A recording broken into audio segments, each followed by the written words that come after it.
dinleyicilerimiz için karşı tarafta Atölye 4'te de canlı yayınımız olacak. Oradan takip edebilirsiniz.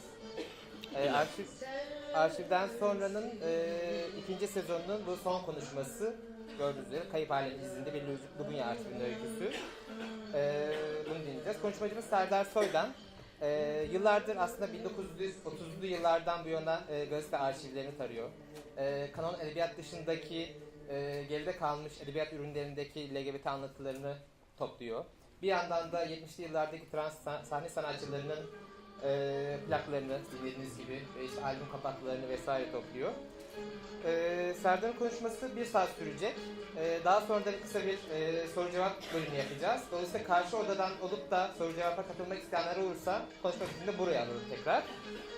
Arşivden sonranın her konuşmasında farklı kişiler ve farklı kurumlar, dinleyiciler olduğu için kısaca tanıtmak istiyorum. Arşivden sonra geçen sene bir sanatçı oluşumu olarak kuruldu. Aslında meselemiz farklı toplumsal grupların arşivleri, geride kalmış arşivler ve arşivin sanattaki ve toplumdaki yeri üzerine konuşmalar düzenlemek, atölyeler düzenlemek ve bir tartışma açmak. Serdar'ı bir kısmımız uzun süredir tanıyor. Kendi arşivinin ne kadar kıymetli olduğunu, bu arşivi özveriyle ve tamamen bağımsız bir şekilde nasıl yaptığını biliyoruz. Bir kısmımız buradaki hikayelerin bir kısmını da biliyor. Ancak bazıları için çok yeni olacak bu hikayeler. Biz de Serdar'la konuşurken birçok yerde öyle bir şey mi varmış gibi tepkiler verdik. Biz dediğim gibi arşivden sonra ikinci sezonun son konuşması bu. Biz bu sezonu bitirdikten sonra küçük bir parti vermek istiyorduk kendi aramızda. Ancak tabii ki böyle güzel bir konuşma var. Bütün dinleyicilerimizi kutlayalım. Konuşmadan sonra 10 ile 2 arasında Mis Sokak'taki Üzüm Bar'da da küçük bir partimiz olacak. Sohbet edip eğleneceğiz. Hepinizi de oraya bekleriz. Şimdi sözü Serdar'a bırakıyorum. Hepinize iyi dinlemeler.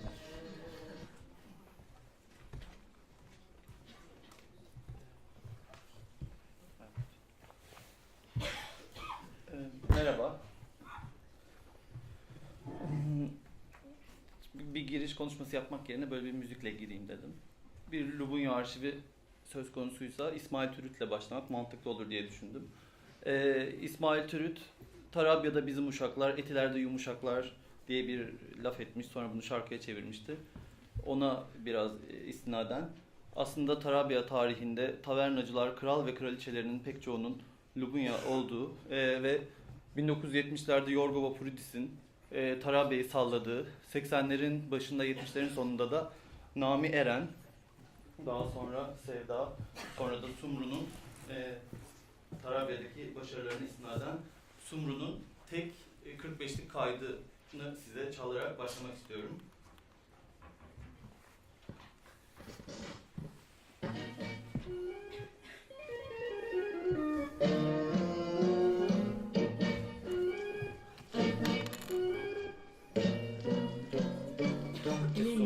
Bağlar bizi ne mahkeme ayırır, düşmanların şerrinden bizi Allah kayırır.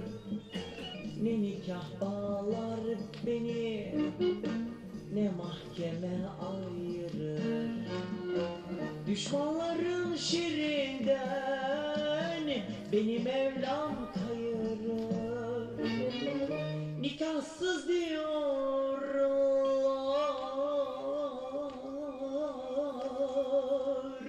desinler, günahtır diyorlar, desinler, adam sende ne derlerse desinler, günah benim, sevap benim, varsın çatlasın eller. Adam sende ne derlerse desinler, günah benim, sevap benim, varsın çatlasın eller.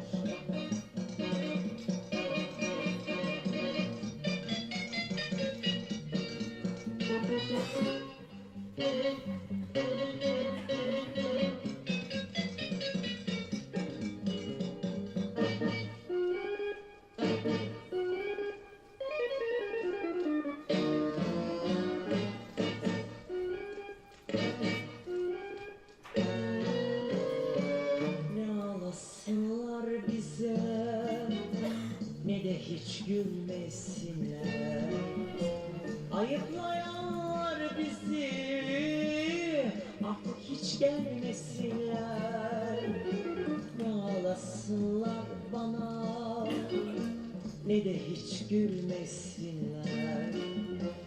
Ayıplayanlar beni, ah hiç gelmesinler. Nikahsız diyorlar,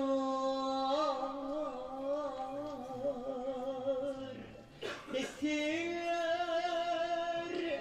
günahtır diyorlar, desinler. Ay adam sende, ne derlerse desinler. Günah benim, sevap benim, bazen çatlasın eller. Adam sende, ne derlerse desinler. Günah benim, sevap benim, bazen çatlasın eller.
Adam sende, ne derlerse desinler. Günah benim, sevap benim, varsın çatlasın eller.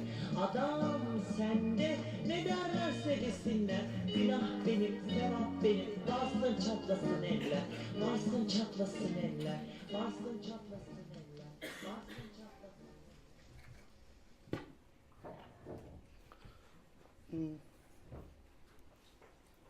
Şimdi hikayemi anlatayım kısaca. Biraz uzun gelmiş olabilir bütün şarkıyı baştan sona dinlemek ama sunumun amaçladığı şeylerden biri bu kadınların ne kadar hakkının yendiği, nasıl kariyerlerinin yok edildiği, baltalandığı. O yüzden belki uzun zamandır dinleyenleri pek olmayan, çok uyduruk şartlarda plaklar doldurmuş, onları dolaşıma sokmaya çalışmış. Aslında biraz daha kalantorları da var, iyi plaklar yapanları. Onları da dinleyeceğiz. Bu kadınlara bir saygı gecesi bir taraftan bu. O yüzden umarım yani zevk alırsınız bu uzun şarkı dinlemelerinden. Şimdi 97 yılında 17 yaşındayken 1997 kendime açıldım ve eşcinsel olduğumu kabul ettim. Bu en zoru belki de insanın kendine eşcinsel olduğunu söylemesi. Ondan sonra o zaman internet bu kadar yaygın değildi. Benzer deneyimler ya da bir şeyler paylaşan insanlar bulmak kolay olmadığı için yolum kütüphanelere düştü. Oralarda, kitaplardan, dergilerden bir şeyler bulup, benzer deneyimler bulup, hiç unutmuyorum 1999'du galiba, 19 yaşındayken Beyazıt Devlet Kütüphanesi'ne gidip İkinci Dünya Savaşı sırasında Amerikan ordusundaki homoseksüel askerlerin yaşadığı travmalar diye saçma sapan 25 sayfalık bir risale bulmuş. Yani ufacık bir kitapçık, 25 sayfa. Onu büyük bir hazla okuyup bir şeyler anlamaya, almaya çalışmıştım ondan. Zaman içinde bu bir tür patolojik hal aldı. Hayatımı kütüphanelerde cilt karıştırarak geçirmeye başladım. Bir süre sonra tabii şey oluyor, yani daha sistematik bakmaya çalışıyorsun. Biraz böyle yol yordam öğreniyorsun. Bazı keywordler, bazı şeyler, bazı dergileri mesela keşfediyorsun. Oradan yola çıkıyorsun ve gitgide geniş bir ailem oldu diye özetleyebilirim aslında süreci. Bugün size bu ailenin, yani bu arşivin içindeki haber yapılan bireylerin, çoğu özneleşmeyen, çoğunun sesini duyamadığımız ama ne olursa olsun kendilerini gördüğümüz ya da satır aralarından bir şeyler yakaladığımız Bu insanların hikayelerini anlatmaya çalışacağım. Tabii çok fazla materyal var, çok fazla şey anlatılabilir. Ne anlatayım, ne tarafa yoğunlaşayım derken 1970'lerin ikinci yarısından itibaren, hatta 1970'lerin başından itibaren diyeyim, gitgide popülerleşen Bülent Ersoy'un yükselişiyle ve fenomen haline gelişiyle trans sahne sanatçılarına yoğunlaşayım dedim. Ama aslında benim yolculuğum önce edebi eserlerle başlamıştı. Romanlar ve öyküler ve oyunlar ile aileyi kurmaya başladım. Mesela 2007 yılında Türk Edebiyatı'nın travesti ve transseksüel temsilleri diye böyle bir cici, kendimce çok primitif şey yazmışım. Bunun içinde pek çok roman, öykü ve oyundan parçalar var. O zaman topladığım şeyler. Zaman içerisinde edebiyatla başlayan, kitaplarla başlayan ilişkim daha çok gazetelere doğru kaymaya başladı. Bugün de zaten daha çok size gazete materyalleri üzerinden bir şeyler anlatacağım. Şimdi asıl sunumun ana şeyine, yani bu 70-81 yasağına kadarki döneme geçmeden önce birkaç erken dönem temsil metin göstereceğim.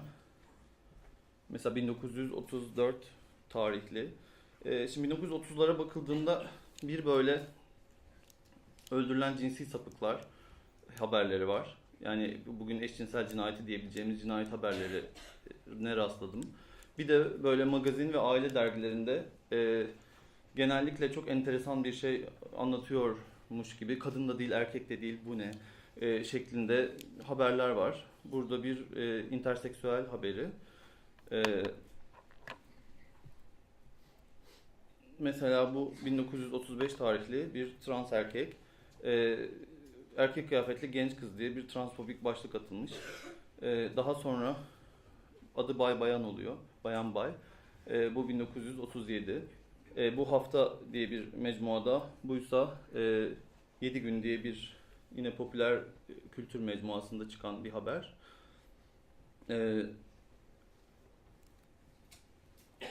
Sonra Akbaba 1953 bu haberin tarihi, bir interseksüel ya da trans haber. Dediğim gibi o dönem haberlerde öznenin sesini duymak imkansız. Yani genellikle röportaj dahi olsa, ki ileride bunun örneklerine değineceğiz. Röportaj yapılan insanın tüm söyledikleri saptırılıp bambaşka şekillere bürünebiliyor. Ve burada da Kız Mehmet diye bir Isparta köyünde yaşayan birinin İstanbul'a gelişi, ameliyat oluşu, ameliyat olduktan sonra Mehmet adına alışı ama Mehmet olduktan sonra da köyde adının Kız Mehmet'e çıkışı ve bir süre sonra depresyona girip intihar etmesini anlatıyor. Ve bunu biraz alay eder. Akbaba bir mizah dergisi, alay eder bir tonda anlatıyor.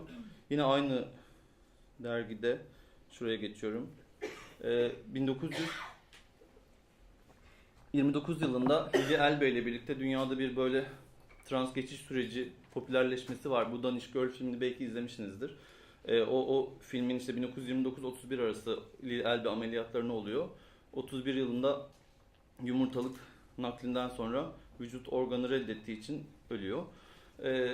Ondan sonra bir böyle trans geçiş sürecine dair kitaplar, yazılar, Lili Elbe'nin hayatını anlatan belgesel romanlar çıkıyor. Ama asıl 1952 yılında Kristin Jorgensen diye bir İkinci Dünya Savaşı'nda Avrupa'da bulmuş bir Amerikan askerinin hikayesi ve onun cinsiyet geçiş süreci popüler oluyor. Ve Amerika biraz trendsetter bir ülkede olduğu için Kristin Jorgensen hikayesiyle tüm dünyada transseksüel nedir, trans geçiş süreci nedir üzerine bayağı bir kafa yorulmaya başlanıyor. Öyle ki mesela burada var, 1950'lerin başında Aziz Nesin Kadın Olan Erkeğin Hatıraları diye bir roman yazıyor. Aslında pek translıkla alakası olmayan bir roman ama bir mizah romanı. İşte bir sabah kadın olarak uyanan bir adam karısını arıyor ama işte karısı da erkek olmuş. Karısını ararken yaşadıkları ve bir kadın, yani aslında bir ataerkil toplumdaki cinsiyetçiliği ve kadınların nasıl ezildiğini anlatan bir roman diyebiliriz. Ama bunu yaparken bir kadının erkeğe dönüşmesi, bir erkeğin kadına dönüşmesi bir gecede uykusunda gibi bir böyle fantastik durumla bunu anlatmış. Ve kitap hemen 1,5 sene ikinci baskıyı yapmış. Yani popüler bir konu oldu ortaya çıkınca hemen ertesi sene Erkek Sabahat, Erkek olan kadının maceraları diye ikincisini yazıyor. Erkek Sabahat bir tomboy hikayesi aslında. Yani böyle 6 abili bir kız çocuğu ama 6 abili bir kız çocuğu olduğu için toplumsal cinsiyet olarak çok erkeksi ve girdiği her ortamda aslında bir erkek gibi kabul görüyor ve bir süre sonra kimliğini saklayıp bir erkek gibi performans sergilemeye başlıyor. Onun tüm toplumsal cinsiyet performansı bir erkek üzerine bir yani drag performans sergiliyor aslında tüm hayatı boyunca ve onun girip çıktığı çevrelerdeki hayatını anlatan bir roman aslında o. İşte Akbaba'da da mesela böyle bu Profesör Mükremin Halil İstanbul Üniversitesi Eski Çağ bölümünün kurucusu bayağı bir adam. Akademik saygınlığı olan bir adam. Nasıl bir şey bilmiyorum. Yani araştırdım bulamadım. Ama mesela burada ameliyat oldu ve kadın oldu diye bir haber yapmışlar ama bu aslı olmayan bir şey. Yani böyle bir şey hiç olmamış hayatında. Bu bir transfobik haber. Herhalde görüşlerinden dolayı ya da dergiye dair bir madiliği olduysa artık adamcağızın böyle bir şey yaparak onu aşağıladıklarını sanıyorlar ki bugün aslında hala geçerli olan işte kadınlaştırarak ya da translaştırarak onu dalga geçebilecek bir materyale dönüştürdüğünü sanan transfobik zihniyetin yaptığı bir haber. Şu soldaki bana çok benziyor. O yüzden bu haberin bendeki yeri çok başka. İnterseksüellikle ilgili çok fazla şey var, materyal var. Bugün konu öyle bir şey olmadığı için bilmiyorum. Bir taraftan şeyin de tarihi yok. Yani araştırdım. Şimdi ben 1952'den itibaren cinsiyet düzeltme ameliyatı yapıldığına dair haberler buldum. Ama Türkiye'de bu cinsiyet düzeltme ameliyatlarının tarihçesi nedir, ne değildir? Mesela 1937 yılında Memduh Şevket Esendal'ın Sofu Adamın Kızı adlı bir öyküsü var. Orada bir trans erkeği anlatıyor ve trans erkeğin en büyük hayali ameliyat olmak. Yani 1935 yılında ameliyat olabileceğini ve aslında arzu ettiği ve sahip olması gereken bedene sahip olabileceği bilincine sahip en büyük hayali yurt dışına gitmek ve ameliyat olmak. Demek o zaman Türkiye'de böyle bir şey yok ama belki Lili Elbe'den, belki başka örneklerden bunu bilen şeyler var. Çok çılgın bir literatür var o açıdan. Mesela yine 1947 tarihli neydi kitap? Yol Geçen Hanı. Hatta yanıma getirdim onu. Şu Reşat Enis'in Yol Geçen Hanı. Burada Sabiha Sabih diye bir karakter var. Aslında adı Sabih. Çok zengin bir ailenin çocuğu. Ama transvestit. Bir genel ev işletiyor. Aynı zamanda çok zengin bir adamın metresi. Yani bir Sabiha kimliği var. Bir metres. Aynı zamanda bir genel ev patroniçesi. Ve haftanın 2 günü o genel eve gidip seks yapmadan rahat edemeyen bir nymfoman aynı zamanda. Ve işte mesela Sabiha'yı anlatırken Reşat Enis bayağı bir seksolojik açıdan transvestit olma, eşcinsellik ve anal ilişkiden haz almayı anlatmaya çalışıyor sinirsel anlamda. Yani bir nörolojik ve ürolojik şey yapıyor. İşte onun diyor sinirleri yanlış geliştiği için böyle olmuş deniyor. Dahası çok öncü bir metin şey anlamında. Yani Sabiha karakteri hiçbir şekilde tacize uğramıyor, tecavüze uğramıyor, hiçbir kötü şey yaşamıyor. Kendisini kabulleniyor ve daha sonra kendini ifade ederken, dışa vururken de her zaman çok cesur. Daha ilginç tarafı 1947'de tefrika edilen bir roman, 49 yılında basılıyor. İçinde Lubunca geçiyor. Yani Lubunca bir sürü kelime var. Dahası bir karakter soruyor, ben anlamadım ne demek bu diyor. O da diyor ki işte İbnelerin kendi arasında konuştuğu bir dildir. Çingenece ile Türkçe arasında bir dildir. Adı da Lubunca demiyor, yalan söylemeyeyim. Ama mesela Butberdeli var, Leço var. Leço zaten Çingeneler kullanıyor. Yani Butberde belki şey yapılabilir. Böyle bir enteresan kitap o. O yüzden çok erken ve çok güçlü, çok duruşu sağlam trans karakterler var. Mesela 1918 yılında Türk Yurdu dergisinde yayınlanan Ömer Seyfettin'in Eleğim Sağma öyküsü. Alayimi Sema gökkuşağı demek. Onun işte halk arasında telaffuzu Eleğim Sağma şeklinde biraz böyle halk arası söyleyişi. Orada bir karakter var, trans erkek ve şöyle bir enteresan setupla açılıyor öykü. Annesi ve ablası bir tarafa gitmiş, babası ve abileri bir tarafa gitmiş, o ortada kalmış evde. Ve evdeyken pencereden bakıyor. Sonra aynaya dönüyor ve ne kadar güçlü olduğunu, aslında bir erkek kadar güçlü olduğunu tırnak içinde kendi kendine söylüyor. Sonra tekrar pencereye döndüğünde gökkuşağının çıktığını görüyor. Koşmam ve bunun altından geçmem gerekiyor diyor. Sonra çıkıyor evden, koşmaya başlıyor gökkuşağına doğru. Bu aslında Vladimir Prop'un Masalın Biçim Bilimi, ya Rus masalları üzerine bir böyle yapısal çalışma. Orada işte dünya literatüründe aslında gökkuşağının altından geçmek motifinin yalnızca Türkiye'ye özgü değil, pek çok özellikle Balkanlar ve Slav ırklarında çok yaygın olan, hatta Hindistan'da bile karşılığı olan bir şey olduğunu, mit olduğunu söylüyor. Ve Ömer Seyfettin öyküsünde de bizim karakterimiz gökkuşağının altından geçerek hayallerindeki erkek oluyor. Yani kendi oluyor. Sonra da yani bu tabii şey olarak da görülebilir aslında. Yani çarşafa girme yaşı gelen bir kız çocuğunun kaçış fantazisi gibi de okunabilir. Çünkü biz bunu Boğaziçi'nde ben yüksek lisans yaparken Legato'da şey yaptığımızda, okuduğumuzda bazı insanlar bunun aslında bir trans temsil değil, bir böyle ataerkil, kadını eve hapseden toplumda evden kaçmaya çalışan bir kız çocuğunun fantazisi olabileceğini söyledi. Ama orada yine enteresan bir ayrıntı var. Kafasında aşık olduğu bir kadın var. Ve bu kadın o gün evleniyor. Ve hemen yani gökkuşağının altından geçer geçmez ilk iş yaptığı şey köye dönüp onun düğününü basmak. Ve düğünde damadı ve sen aslında erkek değilsin, kızsın, o yüzden sana kız vermek yakışık almaz, caiz değildir diyen imamı dövmek. Ama bir süre sonra öykü fantastikleşiyor. Burada aslında yazarın transfobisi devreye giriyor diyelim. Çünkü öykünün finalinde Ömer Seyfettin bunun gökkuşağına doğru koşarken düşüp kafasını taşa çarpan zavallı çocuğun rüyasında gördüğü bir şey olduğunu söyleyip onu babasına tekmeleterek uyandırıyor o rüyadan. Böylece kural koyucu erkek tekmeleriyle ona yerini ve kim olduğunu söylemiş oluyor. Bu da ilginç bir erken dönem örnek. Yine şimdi aklıma geldi, hani şimdi ailemi önce edebiyattan kurdum derken önce bunları söyleyeyim bitsin. Sonra öbür tarafa geçeriz. Mesela Köç Çabucak İstanbul diye Osman Cemal Kaygılı'nın İstanbul'un semtlerini anlattığı bir yazı dizisi bu. 1931 yılında Yeni Gün Gazetesi'ne tefrik edilmiş bu yazılar. Beyoğlu semtinin 3 acayip delisi diye bir tefrikası var, parçası var. Oradaki delilerin 2 tanesi, bir tanesini okuyayım hadi. Beyoğlu'nda kadınlığa özenen, sözüm yabana, kadın taklidi yapan yalnız bu içki delisi değildir. Bir öncekinden bahsediyor. Karşı tarafın Madame Katina isminde meşhur bir de seyyar fındıkçısı vardır ki onu yakından tanıyan bir yabancı kendisinin halis muhlis bir erkek olduğunu katiyen fark edemez. Ayağındaki etekliği ve sesine verdiği kadın edasıyla tam bir kartoloz Rum kadınından zerre kadar farkı olmayan bu seyyar fıstıkçıyı geçen sene Mahmut Yesari ile ben ilk görüşte hakiki bir kadın zannetmiş ve neden sonra onun erkek bozması uydurma bir kadın olduğunu öğrenmiştik. Gördüğünüz gibi çok şey olmasa da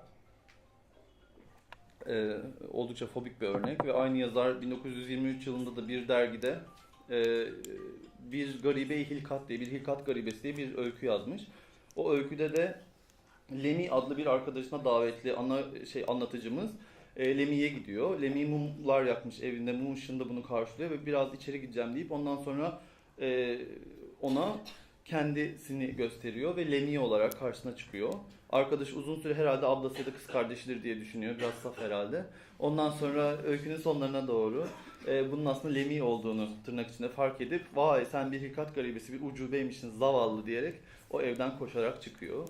Yani Osman Cemal Kaygılı ilginç bir şekilde kadın eşcinselliği ve trans temsiller var eserlerinde. 4 tane benim gördüğüm. Bunlar işte ikisiydi şu söylediğim ve o. Ama böyle oldukça fobik açılardan bakıyor. Biraz erken dönem 1920'ler ve 30'ların başı onun şeyleri. Ama dediğim gibi mesela o Sofu Adamın Kızı'na bakarsak Sofu Adamın Kızı 1935 ve Memduh Şevket aslında biraz daha genel geçer iktidardaki kimliklere sahip bir adam olmasına rağmen fobik olduğu söylemeyecek bir öykü yazmış. Dahası çok bilinçli bir trans erkek çizmiş orada bize. Onun dışında Refi Cevat Ulunay'ın bir eseri var. O çok enteresan. Öykünün gerçekliğinde, yani öykünün içindeki tüm karakterler bizim karakterimize Refik diyorlar. Yani o kendini kabul ettirmiş bir transvestit. evli ama hiçbir şekilde kocasıyla bir karılık kocalık hukuku olmadığı gibi e, kendini bir erkek olarak tanımlıyor, avcılıkla ilgileniyor. Tamamen hani o şeyi performansı bir erkek performansı ve tüm öykü kişileri, tüm roman kişileri ona Refik diyorlar. Ama inadına anlatıcı yani romanın anlatıcısı ona Refika diyor ve onun sürekli aslında Refik olmadığını, Refika olduğunu bize hatırlatıyor. Oysa ondan başka bunu hatırlayan ya da bunu ehemmiyet veren yok. Çok mesela enteresan bir örnek. Yani anlatıcının roman kişileriyle çeliştiği tuhaf hani bir naratolojik açıdan ilginç bir metin denebilir buna. O da mesela bir erken dönem 1941 galiba bunun tefrikası basılması da 45 olsa gerek. Enteresan. Yine bir erken örnek. Bunu aslında sahne sanatçılarına geçince söyleyecektim. O yüzden biraz bekliyoruz. Şimdilik bu kadar şeyler. Yani bu 1940'ların sonu 50'lerin başına kadar ki birkaç trans temsildi. Şimdi bu komik bir haber. Kadın kılığına giren erkekle eğlenen taşralı. Erkek olduğunu öğrenince Yusuf bayılmış. Şimdi 1980'lerin ikinci yarısı değil aslında 83 yılının sonundan itibaren Tan diye bir gazete çıkmaya başlıyor. Tan çılgın bir gazete. Tan başlı başına bir sunum konusu. Yani bu Tan da sunabilirdim size, çok eğlenirdik burada. İşte 50 tane nonoş bir erkek için kavga etti İstiklal Caddesi'nde diye haberler yapıyorlar. Tamamen asparagas haberler. Yani haberdeki insanlar belki bilmiyorlar bile ama müthiş bir hayal gücü, müthiş bir fantezi dünyası. Ve satır aralarında Nonoş'un Zoruna Bak diye bir görsel yayınlanmıştı bu arşivden sonranın tanıtımı sırasında. Yani bir Ankaralı transseksüel emniyete götürülmüş teşhircilikten, orada bir beyanatını yayınlıyorlar. Nonoş'un Zoruna Bak diye aslında fobik bir başlıkla bunu sunuyor ama ondan sonra Nonoş'un Zorunu okuduğun zaman örgütlenmek zorundayız. Örgütlenmezsek böyle teker teker avlanacağız. Oysa birlik olursak bizi bu kadar kolay avlayamazlar. Haklarımız için mücadele edebiliriz diyor Nonoş. Zoru güzel bir zor. O açıdan Tan gazetesi o kadar trans ve gay, daha çok trans. O zaman bir de çünkü 80'lerde daha trans gay ayrımı çok yok. Aslında Bülent Ersoy çok önemli bir öncü bu konuda. Ben homoseksüel değilim diye her gazete röportaj veriyor. O zamana kadar şorolo, hötöröf gibi şeyler kullanılıyor. Bunlar hep aşağılayıcı. Lubunya, pek o kullanılan bir şey değil Lubunya. Lubunya'yı biz bugün sahipleniyoruz aslında. Lubunya pozitif, sıyırdı kendini. Çünkü mesela bakınca hafta sonunda Tan'da, Bulvar gazetesinde hiçbirinde Lubunya kelimesi kullanılmıyor. Lubunya biraz daha güncel bir şey sanıyorum. Yani ne zaman zirveye çıktı bilemiyorum ama öyle ya da böyle zirveye çıkarmışız Lubunya'yı. Helal olsun bize diyebiliriz. Şorolo 70'lerin ikinci yarısına itibaren kullanılan, hatta 1977 tarihli bir hafta sonu kapağı var. Homoseksüeller dernek kuruyorlar başlıklı. 1977'nin galiba Nisan ayı bu. Bu aslında Müslüman toplumlarında erkekler arası eşcinsellik diye, belki Deniz hatırlar, bir kitap vardır 4 makaleden oluşan. Cinsellik ve erotizm. Evet, bu arada Deniz Yıldız benim kişisel arşivimde ve ailemin toparlamda önemli insanlardan biri. Çünkü biz Lambda'da birlikte yaparken, zaman geçirirken, meslek, omuzdaşlık yaparken o, ben, Ali Gül Arıkan, Ali, Erdal Demirdağ bir okuma grubu kurmuştuk. Bir şeyler okuyorduk, bir şeyler bulmaya çalışıyorduk. O dönemde çok yine pozitif, yine bu sunumu aslında çok besleyen Lambda'nın medya komisyonu vardı. Baver Çakır, Yener Bayramoğlu ve daha pek çok insan. Onlar her gün 4-5 gazete alıp, Ülke Özakın vardı. İsimleri şimdi hatırladığım kadarıyla söylüyorum. Her gün 6-7 gazete alıyorduk. Yani bütçe, her aidatlardan artan parayla. Ve o gazetelerden haberler kesiliyordu ve müthiş bir arşiv oluşmuştu. Hepsi galiba yok oldu. Duruyor mu? Bak. Süper, duruyormuş. Ne mutlu. Orada çok ilginç şeyler var. Yani materyaller var. Kolay kolay. Çok işte o dönem çok şeydik böyle, enerjiktik. Ne mutlu ki. Ben de işte o dönemden sonra hızımı kesmemeye çalıştım. Çok sistematik bir çaba olduğu söylenemez ama en azından yaptım. Bir şeyler toparladım işte. Şimdi bugün konuşuyoruz. Pardon, şimdi yine sahneyi atlamadan bir linç hikayesi anlatacağım. Üzücü. 1985 yılının 2 Kasım'ında Murtaza Ergin'in linç edileceği gibi ilk AIDS'li Türk diye test yaptırıyor ve testi ona açıklanmıyor. Hürriyet gazetesine açıklanıyor. Adam Hürriyet gazetesine şu kadarcık bir banttan yüzünü görerek aslında HIV pozitif olduğunu öğreniyor. O tabii HIV pozitif olarak değil, AIDS'li Türk olarak lanse ediliyor ve o tarihten sonra yaklaşık 3 ay boyunca her gün her gazetede var. Tecrit ediliyor, hapse atılmak isteniyor, yurt dışına kaçıyor, yurt dışından döndüğü zaman tekrar havaalanında yakalanıyor. Böyle abuk subuk saçma sapan bir linç yaşıyor. Onun gibi gay olduğunu da bilmediğimiz ve linçe uğramış bir seri katil hikayesi bu. Adı Çumra Canavarı. Tüm haberlerde inadına bir homoseksüel olduğu, hatta göreceksiniz şimdi, 13 yaşından beri pasif homoseksüelim diyor Abdullah Aksoy. Muharrem Özkay'ı öldürdüğünü itiraf ediyor. Yukarıda Çumra Canavarı görülüyor. Yani bir seri katil ama cinsel yönelimiyle sürekli lanse edilen ve cinsel yönelimi sürekli ön plana çıkarılan bir seri katil. Bu cinsel yönelimi ortaya çıkarmak bu linç kampanyasının sonunda Abdullah Aksoy hapishanede kendini astıktan sonra müthiş bir pornoya dönüşüyor ve Abdullah Aksoy'un o kendini astıktan sonraki cesedi teşhir ediliyor. Sokaklarda gezdiriliyor ve haberlerde çarşaf çarşaf yayınlanıyor. Çünkü bir pasif homoseksüel, bir homoseksüel cani, bir cinsi sapık krizler geçirerek intihar etmiş gibi bir çok korkunç süreç yaşatılıyor ona. Ve neyse ki 3 ay sürüyor. 3 ay sonunda dayanamıyor ve intihar ediyor. Belki kalsa yani kötü olurdu. Ondan sonra aile sahiplenmiyor cenazeyi. Yani tüm Türkiye bir olup böyle ana akım medyadan tutun da işte Konya'daki yerel gazeteleri falan da taradım ben. Homoseksüel katil Abdullah Çumra'daki evlerine cesetler evi demek doğru olacak. Odasından ceset çıkar, bahçesinden ceset çıkar. Savcı Günel daha ceset çıkacak kanaatindeyiz diyor. Hakikaten de çıkıyor bu arada.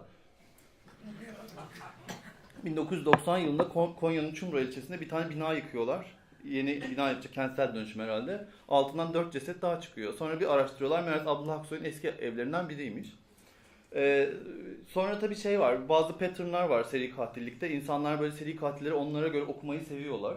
Yani mesela diyelim ki işte bu Abdullah Aksoy hikayesinde Konya'da şimdi bir gazete var. Cinsi sapık kriz geçiriyor. Savcı olay yerine. Böyle bayağı gün gün bir böyle documentary havasında, belgesel havasında şey yapılıyor, veriliyor. Sonra da işte cezasını kendi eliyle verdi.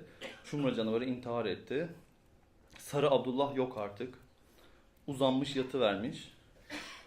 Çumra Canavarı ve tersine dönen ruh kuvveti. Burada ise işte 13 yaşında tecavüze uğradığını ve 13 yaşında kendisine tecavüz eden 35 yaşındaki adamın yaşındaki adamları sürekli öldürdüğünü, bunun aslında o travmaya geri dönüş olduğunu ki daha sonra bunu 90'larda Kolici Katil'de de göreceğiz. Hani bu tarz böyle şey kriminologlar seri katilleri şey yaparken, tasnif ederken bazı kalıplara koyuyorlar. Bunun kalıbı da işte ölümünden sonra sürekli böyle işte tecavüzörü zavallı. O da zaten işte tecavüzcüsünü tekrar tekrar öldürmeye çalışıyordu ve her cinayette aslında bunu baştan yaşıyordu gibi bir yere vardırıyorlar.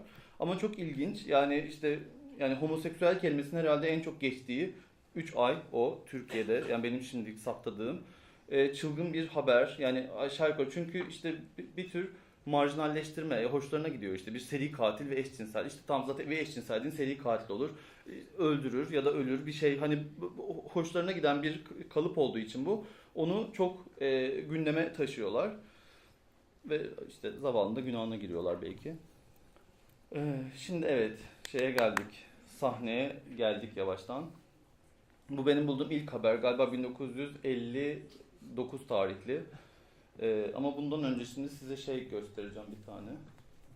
Şimdi bu benim yine arşivlerde, ben arşivler yalnızca şey taramıyorum, Lubunyalık taramıyorum. Bazı yazarlar konusunda bu yıllar içerisinde uzmanlaştım. Bazı bestekarların repertuarda olmayan ama zamandaki plak reklamlarından yola çıkarak saptadığım şarkıları oldu. Böylece hani arşivler çok fonksiyonel, her anlamda kullanılabiliyorlar. Nait Sırrı da benim fetiş yazarım diyebilirim. İlk aşkım o benim. Rüyalarıma giriyor sürekli. Ve Nait Sırrı hakkında da kürlenmeyeceğim. İddialı bir arşive sahibim. Bugün hani Nait Sırrı hakkında kim ne yapmaya çalışsa bana sorarsa iyi olur diye söyleyebilirim. Nait Sırrı'nın bir öyküsü var. Dansöz diye. Sanıyorum 1940 yılında yazılmış bir öykü bu. Gardenbar'daki kadın kıyafetleri giyip İspanyol raksı yapan bir drag queen'in hikayesini anlatıyor. Ve bu drag queen'i aslında yalnızca drag queen olmadığını normal hayatında da aslında kendini kadın olarak görüp kadın olarak yaşadığını, aslında bunun bir yani drag performans değil, bunun bir trans birey olduğunu sezdiren bir öykü. Sonra şey yapınca bunu Fikret Adil'in Garden Bar Geceleri diye bir kitabı var. O şeyin İspanyol dansları yapan dansçının Barbet adlı 1930'larda İstanbul'u kasıp kavuran bir entertainer, bir sahne sanatçısı olduğunu öğreniyoruz. Böylece hani Barbet'te kurmaca düzlemde de Nait Sırrı sayesinde hayat bulmuş. Ama aslında İstanbul'da gerçekten 30'lu yıllarda bayağı bir sükse yapmış bir trans sahne sanatçısı olduğunu görüyoruz. Böylece benim hani bugüne kadar saptadığım en eski örnek Barbet olmuş oluyor. Ondan sonra dediğim gibi bu 1959'da mesela bu da çok acıklı. Kastamonu'da sahte hüviyet taşımaktan sanık olarak yakalanan ve Ankara cezaevine getirilen dansöz Fevziye Ersavaş, cezaevi müdürünün şüphesi üzerine muayene edildiği zaman kadın olmayıp erkek olduğu meydana çıkmıştır. Asıl adının Muharrem Ersavaş olduğu anlaşılan sahte kadın, bilhassa pavyonlarda sık sık görülmeye alışılmış dansöz, Mersin'de Assubay Okulu'nda tahsil görmüş, bilahare hususi derslerle İngilizce, Fransızca biraz da Arapça öğrenmiştir. Muharrem cezaevinin kadınlar koğuşuna alınarak erkekler kısmına nakledilmiştir. Bugün de tecrit ediliyor translar. Kolay şartlarda cezaevlerinde kendilerini var edemiyorlar çoğunlukla. O zaman alıp erkekler kısmına koymuşlar. Hiç sorgulamadan, sormadan. Ne kadar aslında akıbetini merak ettiğimiz ve içinde insanın bir yumru gibi kalan böyle göğsünde bir haber bu. Yine 1960. Askerliğini yaptığı sırada geçirdiği bir ameliyatla kadın olan, askerde demek böyle hani sünnet biliyordum da demek bu da varmış. Enteresan. Bu haberlerde şimdi çok fazla mantık hataları var. Mesela işte şimdi birazdan bir haber göreceksiniz. Altındaki fotoğraflı haberin içeriği bambaşka. Yani bu haberler çok ciddi alınacak haberler değil. İçinden ne kaparsak kârdır mantığıyla bakılabilir. Ben genelde öyle değerlendiriyorum diyeyim. Erkek Fatma lakabıyla anılan Aynur İşler dün gece bindiği takside rezaya çıkarmış. Taksinin camlarını kırmıştır. Resimde Erkek Fatma Emniyet Müdürlüğü'ne götürülmektedir. Bu da yine bir erken trans temsil denebilir. Şeyin dediğim gibi bu ameliyatlar ne zaman başladı, nasıl başladı, ne kadar kontrollü. Mesela şunu biliyorum. Şimdi Bülent Ersoy 5 Haziran 1981'de Fatih Adliyesi'nden kadınlığını tescil ettiriyor. Pembe kimliğini alıyor. Bir hafta sonra kadın değildir, erkektir. Eski homoseksüel, yeni kadındır. O yüzden homoseksüel olduğu için eskiden kadın olamaz gibi böyle saçma sapan bir şeyle onun kadınlığını geri alıyorlar. Ama o zamana kadar aslında, şimdi birazdan göreceğimiz örnekler işte Emel Aydan'dan Serbilen Sultan, Aylin Berkay'ına, Tijen Erman'ına aslında pek çok trans sahne sanatçısı bu geçiş sürecini tamamlamış, kimlik almada hiçbir sorun yaşamamışlar. Bununla ilgili Ankara Üniversitesi Hukuk Fakültesi'nin bir dergisinde bir makale var. Trans geçiş süreci sonrası kimlik alımı ve işte 60'ların sonundan 70'lerin ortasına kadar ki kimlik başvuruları üzerine yaklaşık 35-40 kadın kimlik başvurusu yapmış ve bunlar her biri tek celsede kimliklerini alabilmişler. Yani eskiden bu 88 Anayasa Medeni Kanunu'yla formalize edilen ve biraz patholization yani patolize hale getirilen oradan rapor al buradan bilmem ne allardan önce aslında daha kolay bir şekilde bu oluyormuş ve hiç devlet bunda sorun çıkarmıyormuş. Daha sonra o transfobinin yükselişi zaten şimdi onu göreceğiz biraz haberlerde. Burada asıl sunuma geçmedim bunlar. Bunlar ısındırma şeyleri. Evet şimdi geldik 1966. Gece baskında yakalanan cinsi sapıklar kavga etti.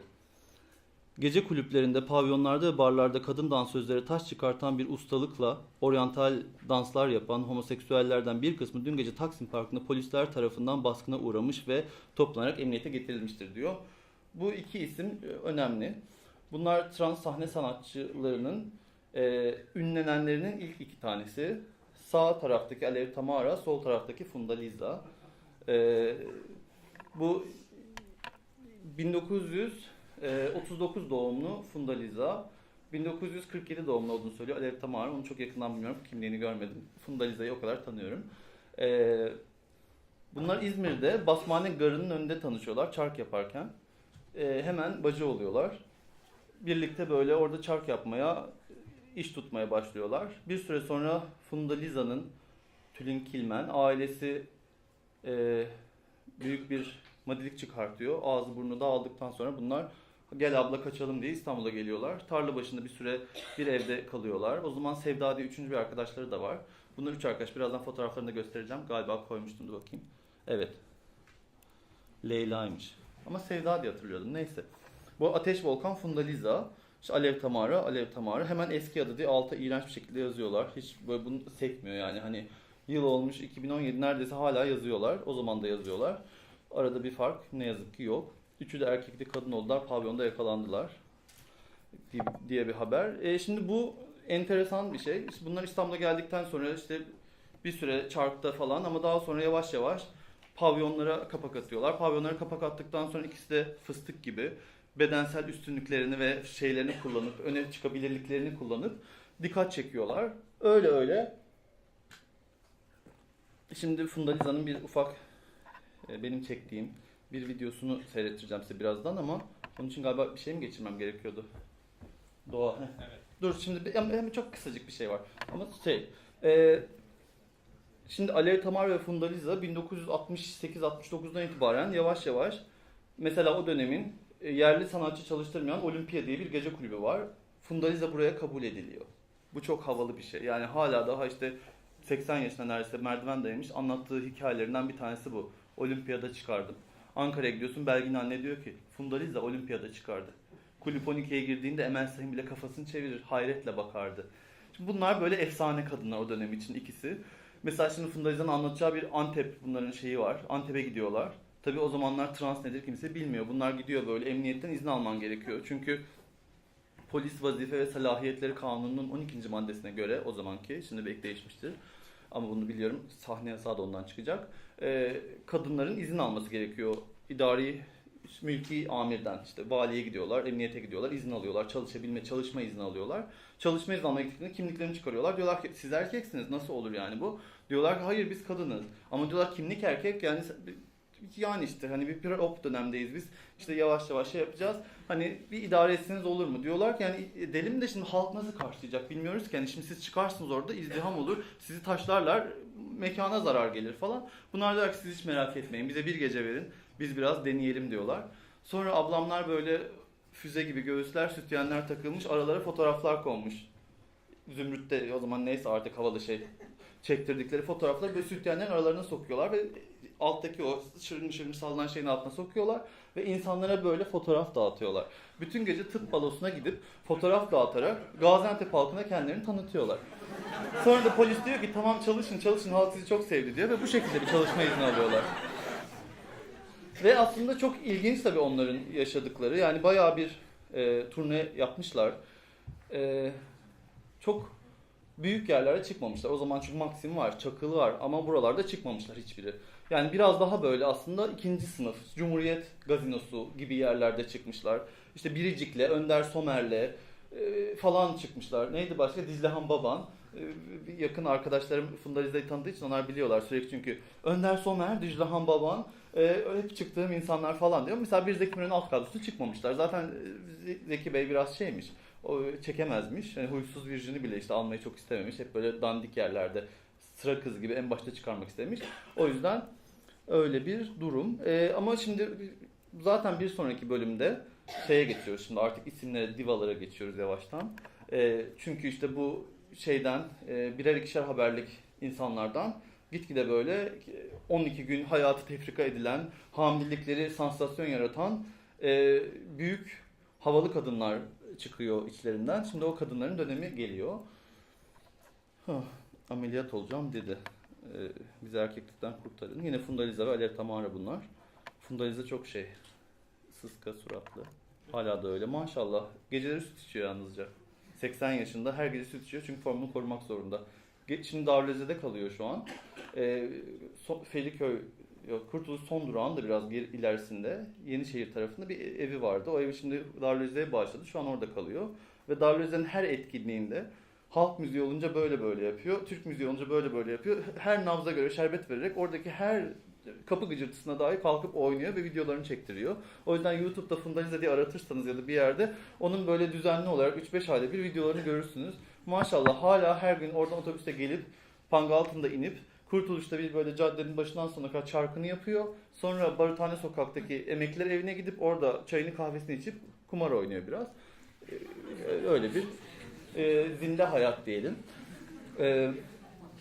Yine burada Funda Lisa şimdi önce Mona Lisa adını alıyor. Kim veriyorsa bu hakta bilmiyorum. Sonra bakıyor Mona Lisa'yı kimse anlamıyor yani. Diyor ki Funda Lisa olsun, yarı böyle yerli gibi olsun diyor. Burada şimdi adı Mona Lisa takma adıyla pavyonlarda şarkı söyleyen diye geçiyor. Soyadı kendi soyadı. Seks hürriyeti yok mu diye yapmış Mona Lisa. Ve Sevda işte Kazım Aksoy. Evet demin demiştim ya Leyla yazıyordur. Sevda. Şimdi isim konusu çok Mesela bayılıyorlar. İşte ailesinin verdiği doğumda atanan ismi zikretmeye ama her seferinde de bunu kışlarına atarak her haberde başka bir isim çıkıyor. Sırf hani o ismi vermek için inadına. Yani bilmiyorsan yazma. Hani adıyla Aylin Berkay koskocaman. Sen niye onun adı Ali miydi, Altay mıydı, Zümrüt müydü neydi? Hani sana ne? Her haberde başka bir isim var. O yüzden böyle abuk subuk, fobik durumlar. Çok affedersiniz. Apollo Lisa. Erkek çıktı. Yani o Lisa olmuş çeşit şeyler. Ve sonra kefeni yırtıyorlar. Mesela Kudret Chandra var. Şimdi kendi dine verdi, cinlendi falan. Biliyorsunuz ölmeye yakın. Kudret Chandra bunlara dans dersi vermeye başlıyor bir yerden sonra ve saklambaç fotoroman mecmuası o dönemin en popüler şeyler. Fotoromanlar yani yıkılıyor. Bugünün dizileri gibi. Herkes aman Allah'ım Türkiye'nin fotoromanı çıkmış gibi koştura gidiyor. Ve Funda Lisa fotoromanlarda oynamaya başlıyor. Bu bir başarı aslında. Yani bir trans kadın için bu popüler o günün yani şu an Ayta Sözer'in dizide oynaması ya da işte Seyhan Harman'ın aslında oyunlarını iyi sahnelerde sergileyebiliyor olması gibi önemli bir şey. Başardıkları o dönem için. Çünkü o dönemin popüler kültürü neyse bu kadınlar kendilerini o kültürün içine var edebiliyorlar. Ne yazık ki işte bazı aksilikler, bazı şeyler oluyor. Alev Tamara 1970'lerin ortasında İsviçre'ye gidiyor. Funda Lisa işte ilişkiler, kocalara yedirilen paralar falan derken kariyeri inişi çıkışlı oluyor. Bu da Lubunyaların kaderi herhalde. Şimdi evet 1968'e geldik. Bu da enteresan bir şey. Erkek dişiler ayda 10.000 lira alıyor. Şimdi bir anda aslında bir teşvik edici bir haber. Erkek dişilerde yeni bir terminoloji var. Bunun aslında para eden bir şey olduğu, Avrupa'dan revülerin geldiği ve Türkiye'de de bunların sahnelendiği ve para kazanıldığı ortaya çıkıyor. Ve bu şeyden sonra aslında bu erkek dişilerin İstanbul'a gelişi ve kasıp kavuruşundan sonra Hülya Korur, Belinda Rolls ve Emel Aydan Rita Santiago adıyla İsviçre ve İtalya'da sahne almaya başlıyorlar. Şimdi zaten bir sonraki adım sanıyorum olacak. Funda Lisa var burada. Şimdi ne yapacağım burada? Şu şeyi seyrettirirken. Bu YouTube'da var. Belki görmüşsünüzdür. Görmeyenler için açayım. Ayıp olmasın şimdi. Bilen var, bilmeyen var. Şimdi müziğe de çok ara verdik. Birazdan hemen bir Emel Aydan şarkısıyla. Pardon. Evet. Biraz daha sen soksana derine doğru.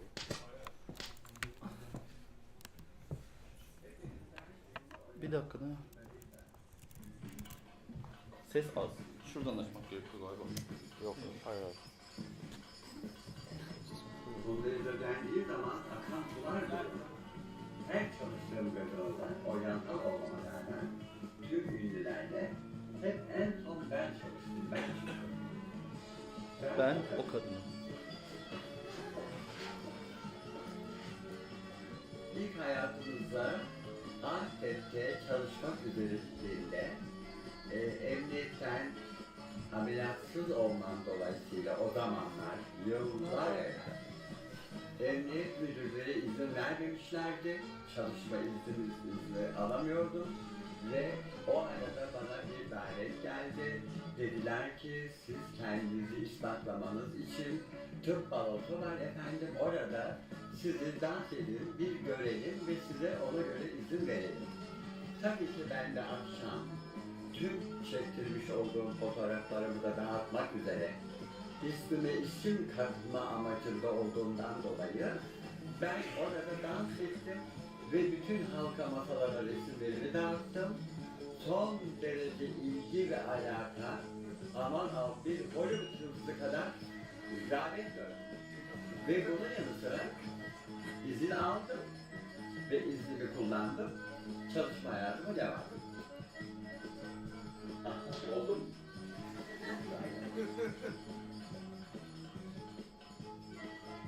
Mahsun Salkım'la, Biricik'le, efendim kimlerle, Vicdan Baban, Önder Tonay'larla hep en son çalışma zevkine sahip olmuşumdur. Hiçbir zaman toleransım olmadı. Yerim hep sabit oldu. Hep beni arzu edenler ve isteyenler benim yerimi bildiklerinden dolayı kimi getirirlerse getirsinler, onlara beni kabul ettirmek amacında oldular ve hep de ben her çalıştığım gazinoda en son sanki kapatmış bir kadın olarak geçirdim.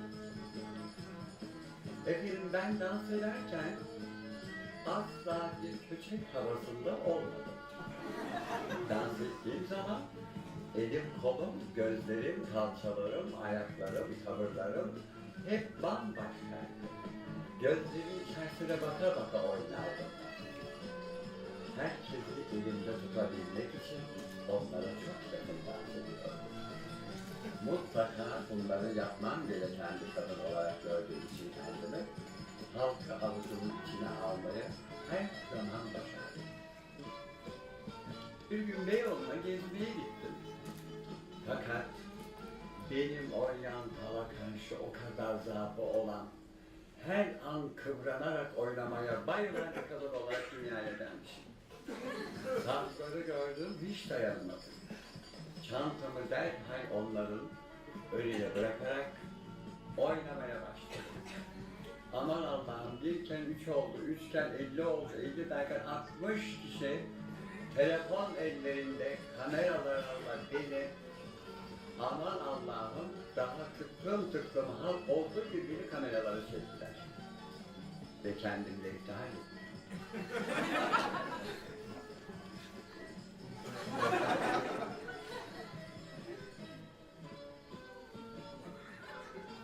Ama yıllar evvel çekilmemden dolayı bir iş adamıyla beraber yaşadığımdan dolayı men edildim ve yıllardır da artık ismim kalmamış gibi bir şey oldu. Bundesliga dendiği zaman akan sular durur.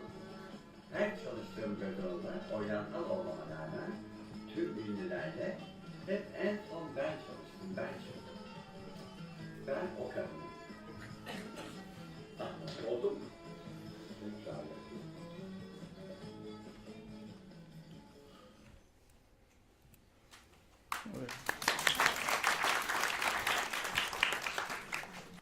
Bu da işte Funda Liza'nın arkadaşı, kader arkadaşı, İzmir'den birlikte geldikleri Alev Tamara. Kıbrıs'taki bir fuarda bir anda kendini ortaya atıp dans etmeye başlıyor. Dansöz kıyafetleriyle birlikte. Ve bir böyle basının ilgisini çekiyor, haber oluyor. Haber olduktan sonra bu Okey diye bir gazete, Simavi grubunun bir gazetesi. Simavi grubu enteresan, işte Günaydın olsun, Hürriyet olsun, bunlar şeyler.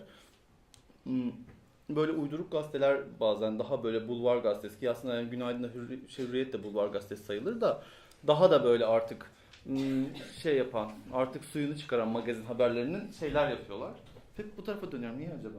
Neyse, kusura bakmayın. Sonra Okey gazetesi 12 gün boyunca, bununla birlikte 13 oluyor, Alev Tamara'nın hayat hikayesini yapıyor, kaleme alıyor. Ve Emel Aydan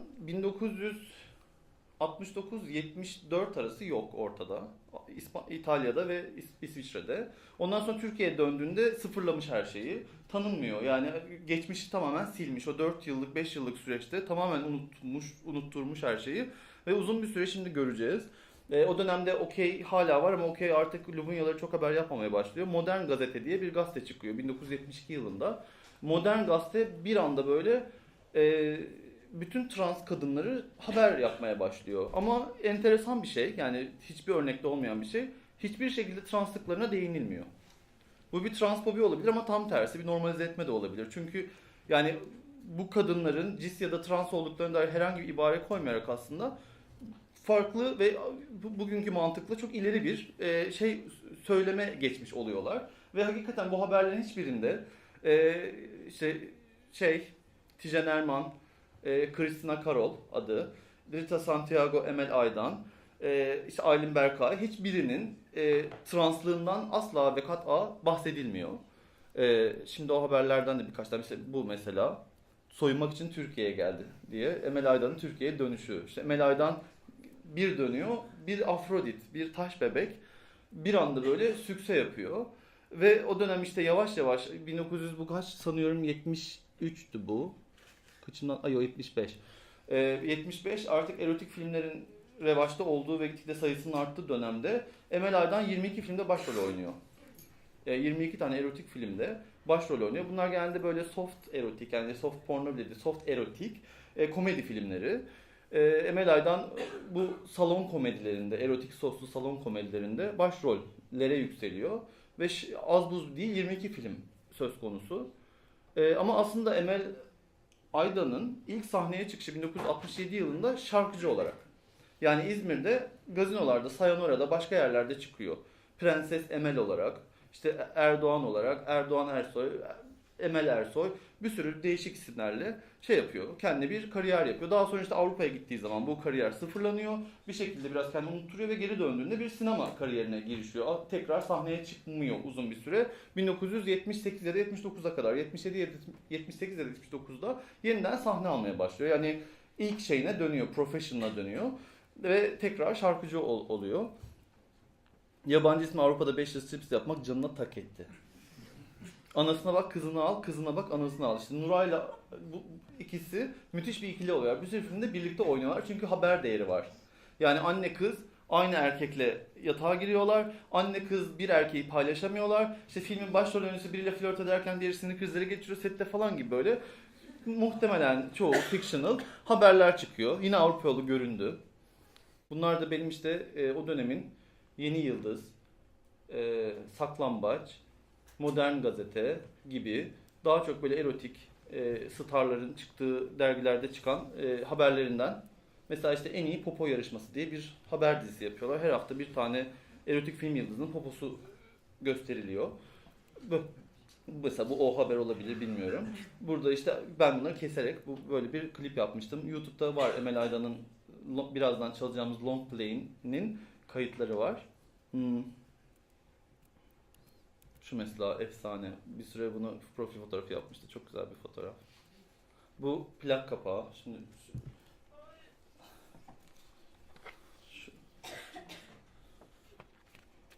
şu. Bu da işte Beylerbeyi Doğanay Gazinosu'nda çıktığı sıradaki şeyi. Bunları hızlı geçiyorum. Dediğim gibi internetten bunlara bakabilirsiniz. Bir Emel Aydan hayranı olursanız.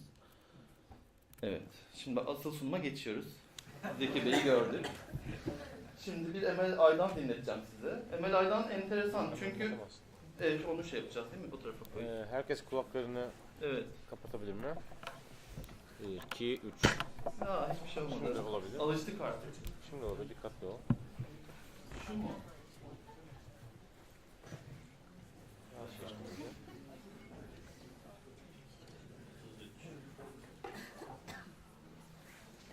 Bir dakika elveda çalayım. Onu finalde çalayım diyordum ama bir kere çalarım boş ver.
Elveda bütün hatıralar,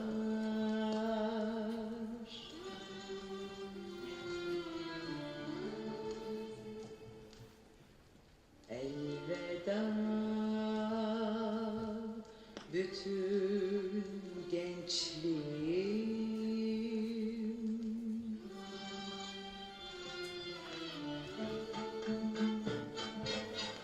Gelmesin baharlar, gelmesin yazlar.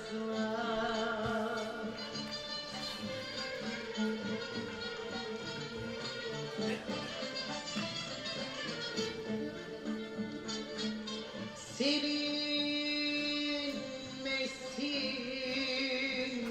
karanlık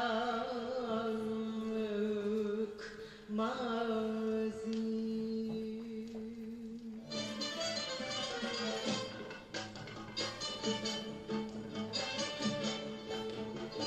Beni benden çalan, beni benden alan, o sahte sözlere, yalancı gözlere, kapandım dizlere.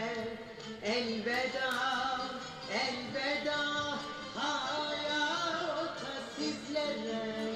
Beni benden çalan, beni yalnız alan, o sahte sözlere, yalancı gözlere, kapandım dizlere. Elveda, elveda hayata sizlere.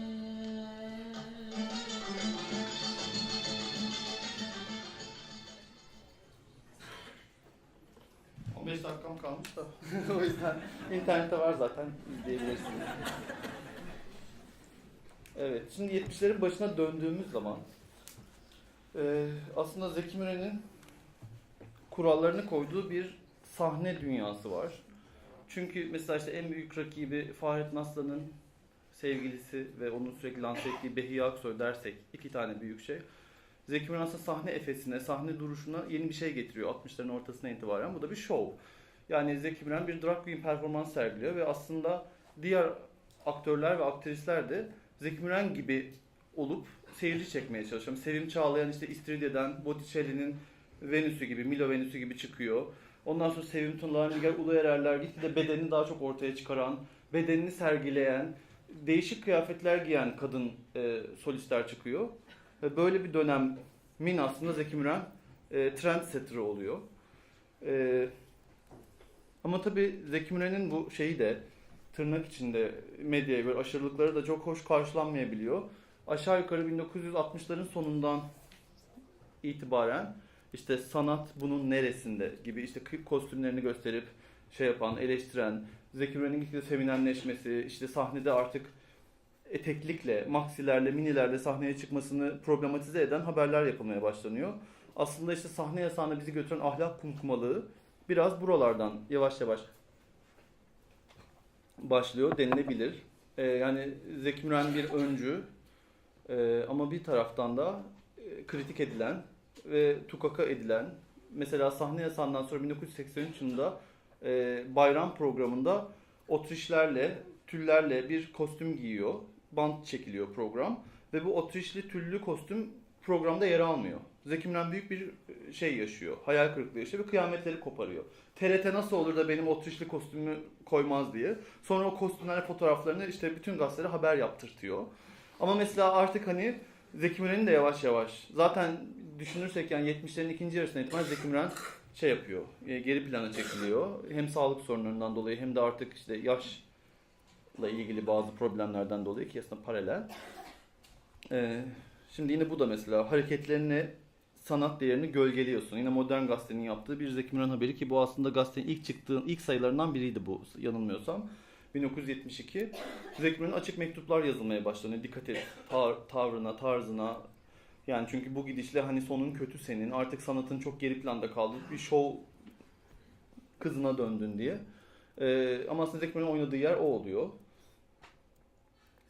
Şimdi bu alakasız bir şey ama Müzeyyen Senar çok Lubunya tarihinde ve Lubunya sahne tarihinde de enteresan bir figür. Yani sahne efesi oldukça sade giyinerek, mesela burada işte İzmir'de pantolon modası yayıyor diye bir haber. Sahnede pantolon giyen bir kadın as solist. O dönem için enteresan bir şey. 1970 yılı bu.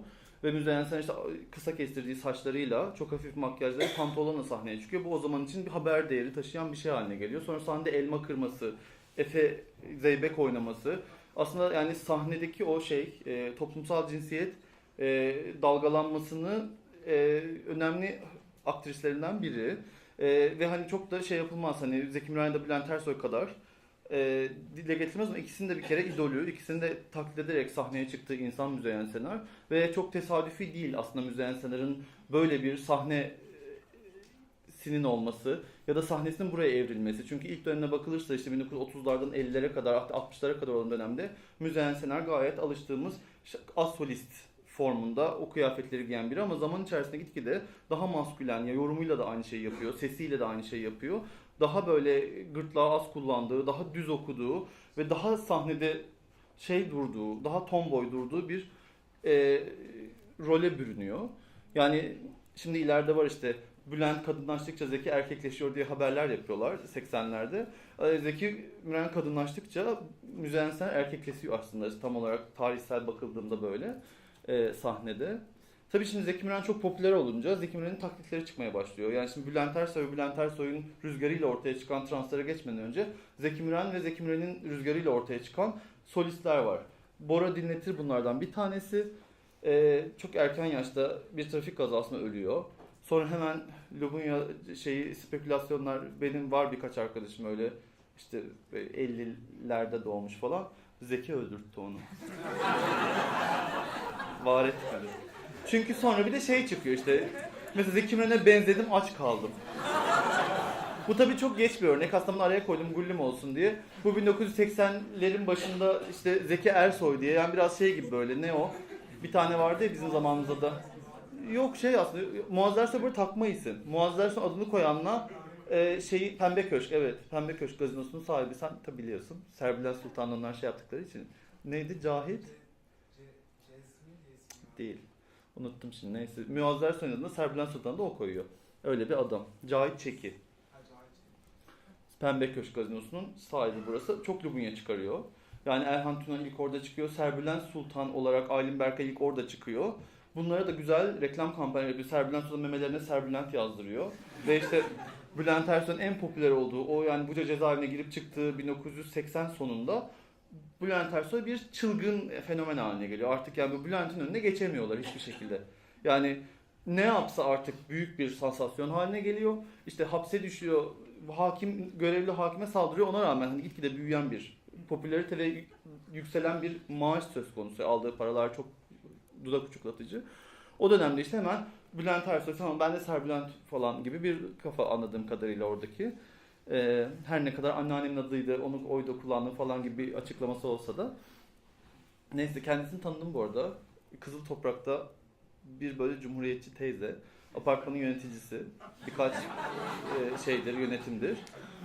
Çok böyle bakımlı, çok o da Funda Liza gibi dinç. Hala müthiş bir tutkusu var şarkı söylemeye. YouTube veya Facebook'ta arkadaşız. Hatta ben onunla işte Funda Liza ile olduğu gibi hayatını işte kaleme almak istedim. İşte bir röportajlar yaptık böyle birkaç tane. Her şeyi kaydettim. Sonra işte onları yaptım, kağıda geçtim, tape ettim. Sonra işte bir çalıştık ama bir süre sonra koptu. Benim işte profesyonel işlerim, bu hobi olarak yaptığım bir şey sonuç olarak. Bazen çok işim olduğu zaman yapamıyorum çok. Öyle bir kopukluk oldu. O dönem çok küstü bana ama çok saygıdeğer ve çok enerjik, insana motive eden bir şeyler yapmaya bir insan kendisi. Ona da teşekkür ediyorum. Yani bu araştırmaların biraz da birazdan onun da haberlerini göstereceğim kısaca.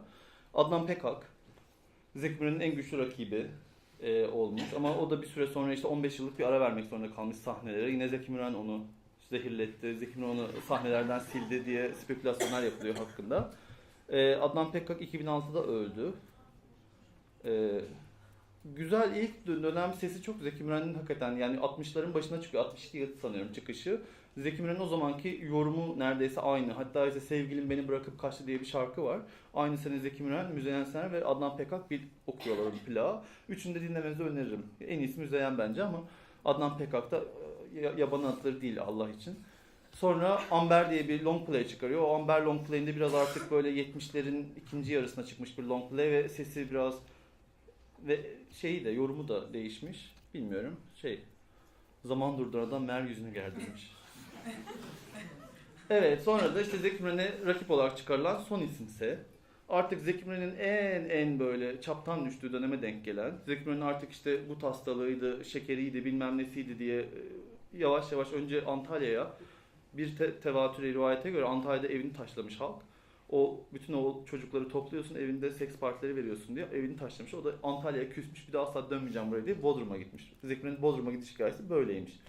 O biraz tanıyanlardan duyduğum kadarıyla ama neyse, Zeki Müren'in yavaş yavaş geri çekildiği ve artık eskisi kadar kendini var etmediği dönemde Bülent Ersoy çıkıyor. Bülent Ersoy aslında 1971'de çıkıyor. 1974 yılında Fahrettin Aslan'la yani Maxim'le bir anlaşma yapıyor. Ve bir anda Bülent Ersoy yükselmeye başlıyor. Çünkü Fahrettin Aslan Gazinocular Kralı ve Bülent birden sunuyor. Altın tepside bir şöhret sunuyor ve Bülent Ersoy da gerek sahnesiyle gerek sesiyle bunu çarçur edecek bir insan değil. Akıllı bir kadın. Bunu doğru kullanıyor ve Tanrı vergisi sesi ve sahnesiyle de yapıyor. Zeki Müren, Bülent Ersoy'u kendi rakip olarak çıkaranlara acıyor. Bazı zavallıcıklar. Zeki Müren çok uzun bir süre Bülent Ersoy'u ciddiye almıyor. Ama bir süre sonra bakıyor ki, şurada kalayım. Bülent Ersoy gitgide bomba gibi geliyor. Bülent Ersoy'da bir background'u var. İşte burada Tijen Erman, Isabel, yani sahnelerde pek çok trans var. Yani eğlendirici var. Artık bir striptizciler var, dansözler var, şarkıcılar var. Ve aslında yani Bülent'in böyle beslenebileceği pek çok ablası var. Pek arada yaş farkı yokken Bülent biraz daha geç yapmış, şöhret yapmış. Bu insanlarsa böyle tırnaklarıyla kazıya kazıya, daha ufak mekanlarda çalışa çalışa aslında kendilerini işte Aylin Berkay da aynı şekilde gelmişler ve Bülent'in aslında rol modeli olabilecek ablaları var. Hatta birazdan bir haber var sanıyorum koymuştum. Tijen Erman'la Aylin Berkay diyorlar. Bülent gel sana kadınlığı öğretelim falan gibi böyle gullümler alıkılıyor o dönemde. Madilik hafif. Böyle şeyler. İşte bu Christina Karol, striptizci, Belinda Rolls adıyla İsviçre'de ve İtalya'da popüler oluyor. İşte yine Hasan da Hülya Korur çünkü ismi. O da şimdi Bodrum'da yaşıyor. Ve Bülent Ersoy tüm bu arasında 1977-78'e geldiğimizde artık basının memelerinin büyümesini hesap ettiği ve işte 3 yılda göğsü 20 santim büyüdü diye haber yapabileceği kadar göz önünde bir insan haline geliyor. Ve Bülent Ersoy aslında 70'lerin ikinci yarısına, yani 77'den itibaren yani Zeki Müren'den farklı bir noktada olduğunu ve aslında amacının da başka olduğunu ortaya koyuyor yavaş yavaş. Yani o Lubunyalık, yani daha doğrusu Lubunya demeyeyim, o ikisini kapsıyor gibi bir çatı kelime. Ama bir gay olarak değil, bir trans olarak kendini var etmek istediğini ve bu dönüşümü ve değişim sürecinde bu yönde yaşadığını farklılaştırıyor. Ve bir süre sonra 79'un sonundan itibaren de homoseksüel değilim diyerek homoseksüel, transseksüel farkını aslında insanlarda bu bilinci oluşturmaya başlıyor. Sonra işte yavaş yavaş Bülent Ersoy'un hafta sonunda kapak olduğu sayısız Bülent Kadın'la ilk adımını İzmir'de attı. Sahne kostümleri değişiyor. Mesela sahnede ilk kez topuklu ayakkabı giymesi oluyor. İlk kez elbise giymesi haber oluyor. Bunlar tek tek herkesin gözü önünde yaşanan bir süreç haline geliyor. Bülent Ersoy'un karar zamanı. Bülent Ersoy artık ne yapacağını karar vermesi gerektiği, sürekli Bülent Ersoy'un bunalımda olduğu, iki ruhlu olduğu, depresyonda olduğu, her an intihar edebileceği gibi haberler çıkıyor. Bülent Ersoy'un göğsü artık takviyelidir. Bu 1979 sonunda İsviçre'ye gidip Hülya Korur'un galiba nezaretinde yaptırıyor. Silikon yaptırıyor. Ondan sonra Türkiye'ye döndü. Artık işte göğüsleri takviyelidir deniyor. Ve bu 27 Haziran 1980. Bundan çok kısa süre sonra başlıyor. Aslında yine Sevim Tuna ve Nigar Uluerer'den alışık olduğumuz açlar var. Yani sahneye çıkan az solist artık bir Müzeyyen Sener'de Hamit Hüses ağırlığında olmadığı zaman programın sonuna doğru seyirciler, hele ki kadınlar matinesi ise aç göster bize göğüslerini diyorlar. Ki Nigar Uluerer ulu memeler diye anılıyor. Çok büyük memeleri var ve o böyle sahnenin sonunda memelerini açıp halka böyle gösteriyor memelerini. Ve Bülent Ersoy aç diyorlar. Tabii onun için çok büyük bir zafer. Yani gitmiş İsviçre'ye hormon almış, silikon yaptırmış. O da işte 1980'de İzmir Fuarı'nda, yani Ağustos ayının sonunda sahnede göğüslerini göstermeye başlıyor. Programın sonuna doğru. Ve şu haberden sonra galiba, evet bu biraz önce, pardon bunun yeri karışmış. Önce şunu söyleyeyim. 1980 yılının 11 Ocağı bu. Şimdi 11 Ocak'ta hafta sonu bu başlığı atıyor. Bir sonraki hafta Adalet Partili bir milletvekili, bilmem ne Buldanlı, Bülent Ersoy hakkında mecliste bir şeyler konuşuyor. Diyor ki işte bu hani erkek adı var ama kadın gibi görünüyor. Şu kadar kazanıyor, bu kadar vergi ödüyor mu falan gibi böyle bir karışık, kafa karışık. Yani hani cinsiyet kimliğine mi yoksa kazandığı paranın haklılığına, haksızlığına mı, ödediği verginin azına çokuna mı saldırdığı belli olmayan ama mutlaka ve mutlaka transfobik olduğunu belli eden bir şey yaparak Bülent Ersoy hakkında bir karar verilmesi gerektiğini söylüyor ve bir sonraki hafta asıl suçlu Zeki Müren'dir. Hafta sonu bir anda şey değişiyor. Pırıl pırıl şıkır şıkırdan bir sonraki hafta neredeyse işte. Bak 11 Ocak 23 Ocak mı bu? Gözüm görmüyor. Neyse işte asıl suç Zeki Müren'dir diye. İşte Zeki bunları başlattı. Buraya o getirdi diye. Haklı bir şekilde işte onun açtığı yolda ilerleyen bir Bülent olduğunu ortaya koyuyor. Zeki başlattı, Bülent sürdürüyor. Bu kişilere ahlaksız diyemeyiz. İşte profesör, doktor bilmemlerin fikirleri alınmaya başlanıyor. İşte milletvekilleri şey yapıyor, ters düşüyor mesela. Bazı milletvekilleri diyor ki bize ne? Bazı milletvekilleri diyor ki hayır buna izin vermemeliyiz. Yani 1981 Haziran'da gelecek sahne yasağının aslında adım sesleri, Zeki Müren'e yapılan o haberler ve daha sonra işte 80 yılındaki bu mecliste gündeme getirmeler ve biraz sonra işte Bülent Ersoy hemen Mart ayında şeye geliyor. Kadın olmak istediğini, yani aslında işte kadın olduğunu ve bir ameliyat geçirip kendine bulacağını söylüyor ve neden kadın olmak istiyorum diye açıklama yapıyor. Hafta sonu bu sefer neden kadın olmak istediğini manşetten veriyor Bülent Ersoy'un. Bu sırada yine erkekti, kadın oldu ve evlendi falan gibi şey. Isabel'in, aslında bu bayağı 70'li yılların önemli bir striptizcisi ve bu da çok uzun bir süre alıktırmadan pek çok yayında işte striptizci İtalya'dan geldi, adı da Isabel falan diye yutturan ama aslında işte Türkiye'li bir trans kadın. Onun işte sonra 80 yılında işte Sevim'den nikah şahitliğini yapmış, işte erkekken evlenmiş, kadın olmuş, sonra başkası da evlenmiş falan gibi böyle geyik geyik magazinel haberleri çıkıyor. Sonra Bülent Ersoy işte o yaz soyunuyor. Bu tam işte şey öncesi, İzmir Fuarı, hani o rezalet bir sonraki haber, evet bu. İşte bundan hemen önce mayolu fotoğraflar çektiriyor Bülent Ersoy o yaz. Sonra da işte sahnede memelerini açtığı için hemen şey orada kaç santim büyüdü haberini yapan hafta sonu lütfen görevinizi yapınız, yetkilileri uyarıyoruz diye altta bir başlık var şurada. Yetkilileri uyaran bir şey haline geliyor, bir ahlakçılaşıyor. Ve çok da acıklı bir şey, yani Bülent Ersoy uzun bir süre mahkemeye kadın kıyafetinde gidiyor. Yani kendisi olarak gidiyor. Ama daha sonra 12 Eylül sonrası artık ne yaşadıysa drag performans sergileyerek mahkemeye gitmeye zorlanıyor. Ah, ayağım takıldı. Neyse. Özür tuş kapayım. Hemen. Böyle miydi? Dur bakayım.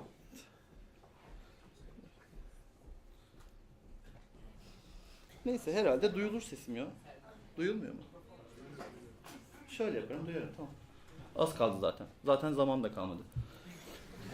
Sonra işte Bülent Ersoy fuarda teşhircilik yaptığı için ahlaka mugayir davranıştan öncelikle dava ediliyor. Bir sonraki yani bir ay kadar sonra da eve gelen görevli hakime saldırmak suçundan ikinci bir dava açılıyor. Ve bu davaların ilkinden beraat ediyor, ikincisinden hapis cezası oluyor. Hapis cezası iyi halden dolayı yani para cezasına çevriliyor. Ama o sırada bir süre Buca cezaevinde kalıyor. Cezaevinden çıktıktan sonra işte tahkikat açılıyor falan, bu daha öncesi. Burada çok korkunç. İşte Osman Yağmurdeli Bülent Ersoy posterin üzerine basmış.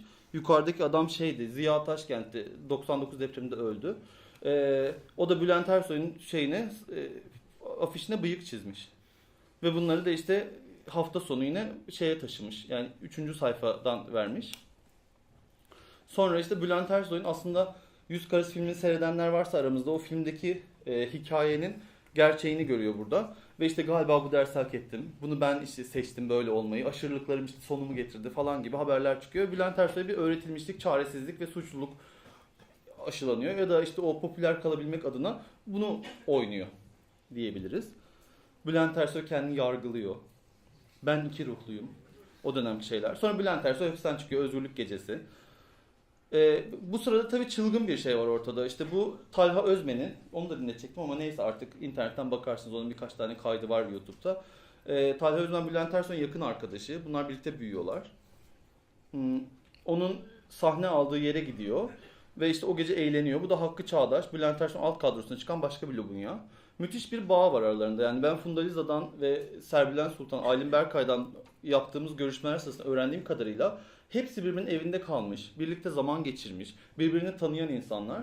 Ve işte İstanbul'da Şoroğlular alem yaptı. Başkent sahnelerinde homo saltanatı. Yani orada bir grup, burada bir grup, gulyumlar alıkılıyor, birbirlerine madikoliler atılıyor gibi bir çok böyle pozitif hava var. Tabii bu böyle şey olmuyor. İşte Talha Özmen, o Bülent Ersoy'un yakın arkadaşı, eczacılık mezunu. Hemen şey başlıyor, Türk sanat müziğine saygısızlık. İşte Tijen Erman, Serbilen Sultan, Arda Atakul, Talha Özmen, Savaş Sökmen, Erhan Tünay, Hakkı Çağdaş, bunların şeyleri konup işte bunlar müziğin içine sıçtılar, bunlar şey yaptı. Kadın kılıklı erkekler tarafından parsellendiriyor ve bunun hemen arkasında Ocak ayının sonunda 1981 Ocağı'nda Bülent Ersoy emniyete çağrılıyor ve eğer ameliyat olacaksan ameliyata kadar bir daha kadın kıyafeti giymeyeceksin diye uyarılıyor. Hareketlerine çek düzen ver, sahnelerine giydiğine dikkat ediyoruz biz diyorlar. Aynı zamanda işte Serbilen Sultan ve diğer aslında geçiş sürecini çok önce tamamlayıp kimlik almış insanlara da aynı uyarılar yapılıyor. Ama o dönemde işte bir gazetenin gazino sayfalarını açtığınız zaman, reklam sayfalarını açtığınız zaman işte Adnan Pekak, Talha Özman, Erhan Tünay, Bülent Ersoy, Hakkı Çağdaş, Serbilen Sultan, Tijen Erman, Erhan Tünay, Lemi, Duygun. Keşke ona da birkaç fotoğraf koysaydım. Çok ilginç bir insan. Nami, ilk dinlediğimiz. Sumru yani. Emel Aydan. Ve gördüğünüz gibi Şoroğulların istilası söz konusu. Bütün reklam sayfaları trans kadınlarla dolu. Ve hafta sonu bir süre sonra tarihimizde geçmişte böyle bir şey yoktur. Bu insanlar artık girdiler kanser gibi her yere yayılıyorlar. Buna bir şey yapmayacak mıyız diye ve bayıla bayıla haber yaptıkları fotoğraflarını kullanıp Şoroğullar istila etti sahnelerimiz diye haber yapıyorlar. Bunlar böyle ihbar gibi haberler aslında, yani daha sonra takvimden falan bizim yakın zamanlarda gördüğümüz tür haberlerin ilk örnekleri belki de. Sonra biz Şoroğullar diye bir yazı dizisi yapılıp işte bir Şoroğlu'nun hali pürmelali ne kadar korkunç deneyimler yaşadığını anlatan bir yazı dizisi yapılıyor hafta sonunda yine. Sonra böyle geyik geyik Bülent Ersoy kadın olamaz gibi, yani kıymeti kendinden menkul saçma sapan haberler çıkıyor. Sonra Bülent Ersoy geliyor, kadın olamaz denilen Bülent Ersoy gibi kadını tasdikletiyor. Bu da işte galiba 5 Haziran bu. Ama bir hafta sonra Bülent Ersoy'un çalışması yasaklandı diye haber çıkıyor. O dönemde şöyle bir şey oluyor. Şimdi Bülent Ersoy Fahrettin Aslan'la angaja uzun bir süre ve Bülent'i Bülent yapan benim diye sürekli Fahrettin Aslan söylüyor. Bülent Ersoy Türkiye'ye geldikten sonra Fahrettin Aslan değil başka bir gazinocuyla anlaşıyor ve diyorlar ki Fahrettin Aslan'ın çok iyiydi arası bir emniyet müdürüyle ve ona yaptırdı. İstanbul Emniyet Müdürlüğü'ne gidip bilfiil hani Bülent Ersoy'u sahneye çıkarmayacaksın dedi. Bana yasak o yüzden geldi diyor.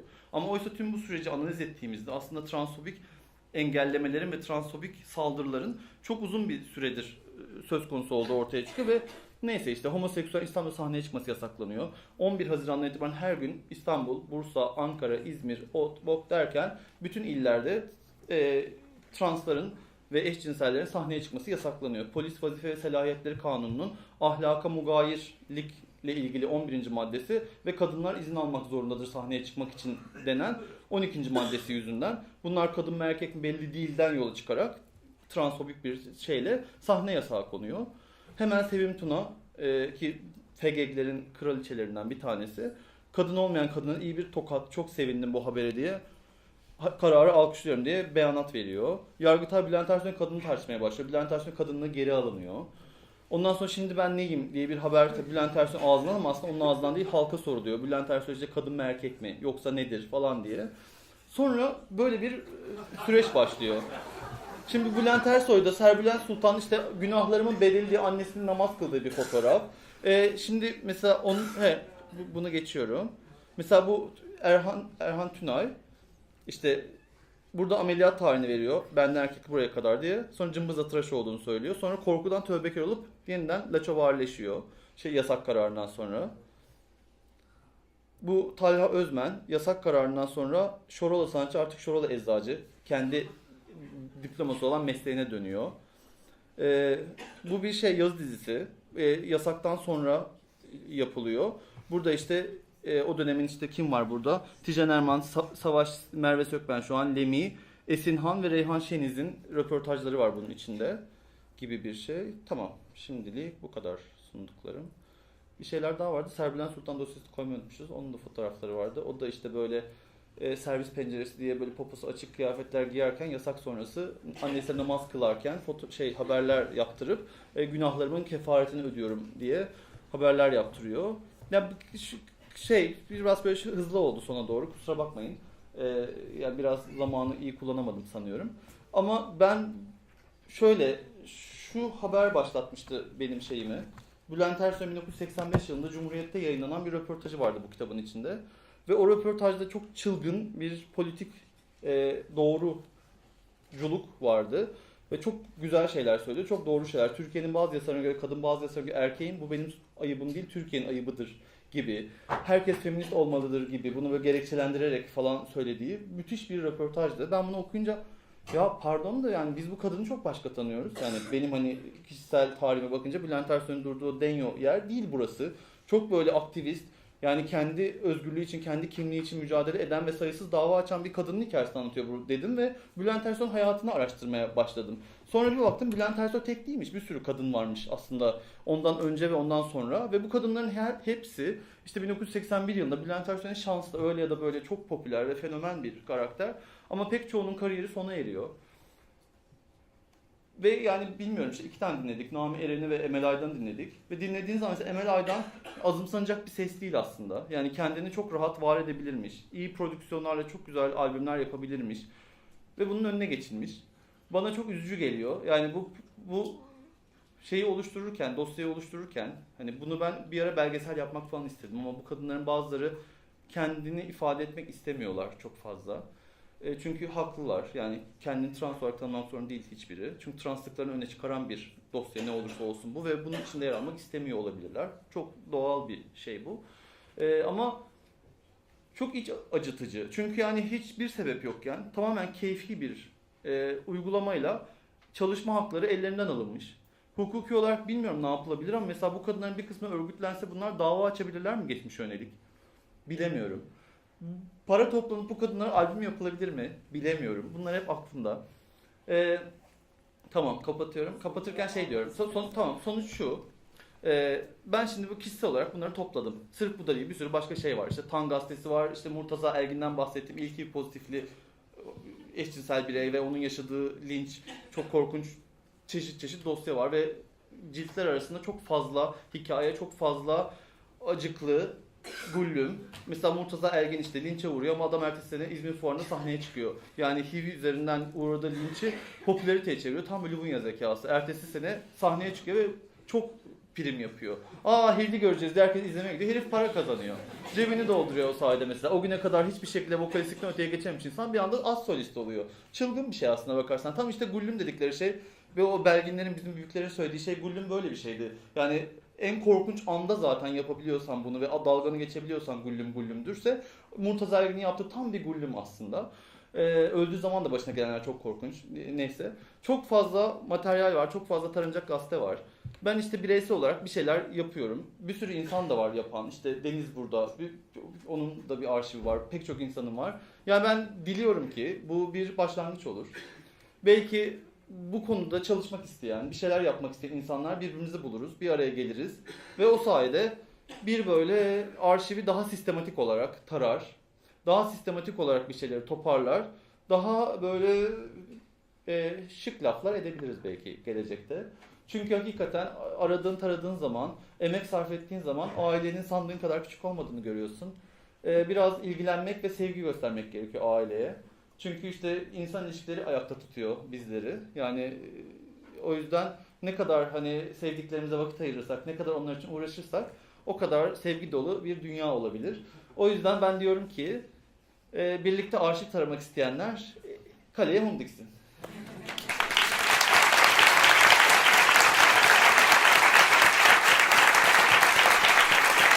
Sorular var bu arada. Evet, abi. Ben ne çıkardım? Anlatın dakikalarım. Ağzına sağlık Sertar. Sertar'ı tanıyanlar bilir. Daha bıraksak 2 saat daha sürer bu. Ama o yüzden kesmek zorundayız. Şimdi soru cevap kısmına geçiyoruz. Karşı odadan soru sormak isteyen olursa lütfen bu tarafa geçsin. Bunun yanında soru cevap dışında da yorumu ya da işte bu arşive benim de katkım sunmak istiyorum diyen kim varsa onların da görüşlerini bekleriz.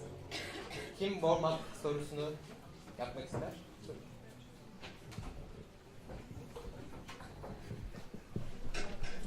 Teşekkürler. Bu kadar anıldıktan sonra böyle ellerini kaldıra kaldıra ben de bir şeyler söylemeden olmaz. Şimdi ben notlar aldım. Serdar'la uzun zamandır görüşememiştik. Bu vesileyle görüşme imkanı bulduk ve dinlediğime çok sevindim. Bu hanımefendilerden anlattığı ve resimlerini gösterdiği hanımefendilerden şimdi düğünde inanmayın. Bazılarının yaşamlarını sürdürdüğüne dair bilgi yok. O kadar korkunç. Ben şu anda LGBT Kılavuzu adında bir yaşam öyküsü kitabı yazıyorum. Ansiklopedik bir biyografi sözlüğü. Ve en son evden çıkmadan 6723 kişi oldu. Hani dünyadan ve Türkiye'de açık olan herkes var. Daha da devam ediyor. 50.000'i geçer. Yanındaki arkadaşlarım benden şikayet ediyorlar. Daha bu araya gelmeden önce konuştuk. Bu ne zaman bitecek? Hani artık bunun için bir 20 yıl daha uğraşma diyorlar. 22 yıl oldu çünkü üzerinde çalışmaya başlayalım.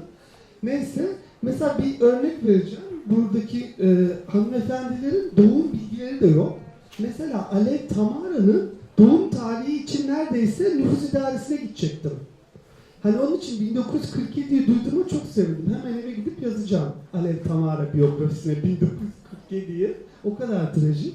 Bir de bir şey daha söylemek isterim. Sen esas edebiyatçısındır. Edebiyat tarihine girersin çıkamazsın diye düşünüyordum. Çok heyecanlanıyordum. 1900'lerin başlarından bazı kişiler var ki bence isimlerini söylemeden olmaz.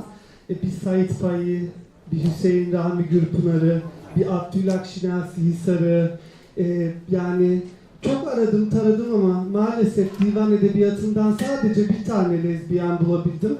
Onun da doğum tarihi yok, onun için alamıyorum. Leyla Hanım'ı anmadan olmaz. Ya, eser verenler çoktur ama ve lakin kendisi LGBT olan, özellikle de LGB olan diyeceğim bir sürü insan var. Bir de bir şey daha söyleyeyim madem öyle son olarak. Refik Cevat Ulunay'ın adı geçti. Refik Cevat Ulunay'ın erkekleri sevdiğine dair referansım var. Yani Refik Cevat Ulunay'ın bu anlatıcılıkla ilgili kafa karışıklığı bence kendi gayliğinden ya da bir seksüelliğinden kaynaklanıyor. Hani öyle görülebilir bu bilgi yaşında. Çok teşekkür ettim.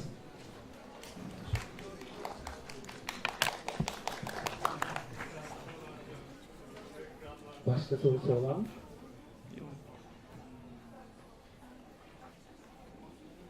O taraftan var mı? Sinan soracak. Ha, burada.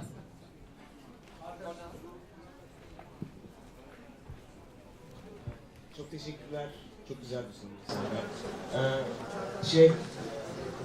Kronoloji olarak hani en başında trans erkekler bayağı bir vardı. Sen daha sonra bu işte hani gazino dünyasına eğildiğin için mi azaldılar yoksa gerçekten böyle bir şey mi var? Yani çünkü biz biliyorsun harekette trans erkeklerin görünür olmadığından çok muzdariptik. Yıllarca belki bu biraz değişiyor şimdi ama yani bizim aktif olduğumuz dönemde hemen hemen hiç yoktu, bu bir konuydu. Ve şeyde de işte yani medya falan da arasandası zor bir konuydu. Ama senin verdiğin ilk örneklerde hemen hemen bütün örnekler trans erkek gibiydi.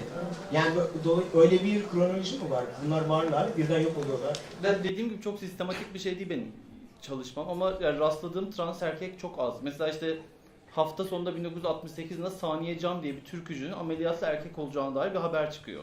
Bu tam Emel Erdoğan'ın bir sonraki o zaman Erdoğan Ersoy'un bir sonraki haftasında o çıkıyor. Saniye Can da erkek olacak işte diye. Sonra ama tekzip ediliyor haber. İşte Saniye Can erkek olmayı düşünmüyorum, yanlışınız var falan diye düzeltiyor. Onun dışında çok böyle benim rastladığım bir trans erkek yok. Yok. Gültekin, o mikrofonu kullanalım, daha iyiymiş. Yani sonunda bahsetti Serdar ama ben biraz daha mesela hani arşivden sonra kısmını sormak isteyeceğim. Yani beraber işte arşiv yapalım ama bahsettiğim gibi yani bir belgesel yapmak istediğimizde işte o trans kadının fotoğrafını yayınlatmak istemediğini görüyoruz. İşte Bülent Ersoy'un işte geçiş süreci öncesi mesela kararı var. Yani mesela hani bunun metodu ne olmalı? Çünkü mesela beni de yani birey olarak çok güçlendiren mesela hani senin Facebook'ta bir şey gördüğümde ben de mesela birey olarak iyi hissediyorum ve hani bunu daha sistematik bir şekilde görmek istiyorum. Bir taraftan işte LGBT aktivizmi içinde çok sıkışmış bir dönemdeyiz. İşte tarih de tekerrür etmiş, yani yükselme var, yasak var, ondan sonra tekrar bir yükselme var, tekrar yasak geliyor falan gibi. Aslında bu ikiyüzlülüğü göstermek için de güzel bir araç olduğunu düşünüyorum arşivin. Biraz şey sormak isterim, yani senin aklında o belgesel olmayacaksa ne var?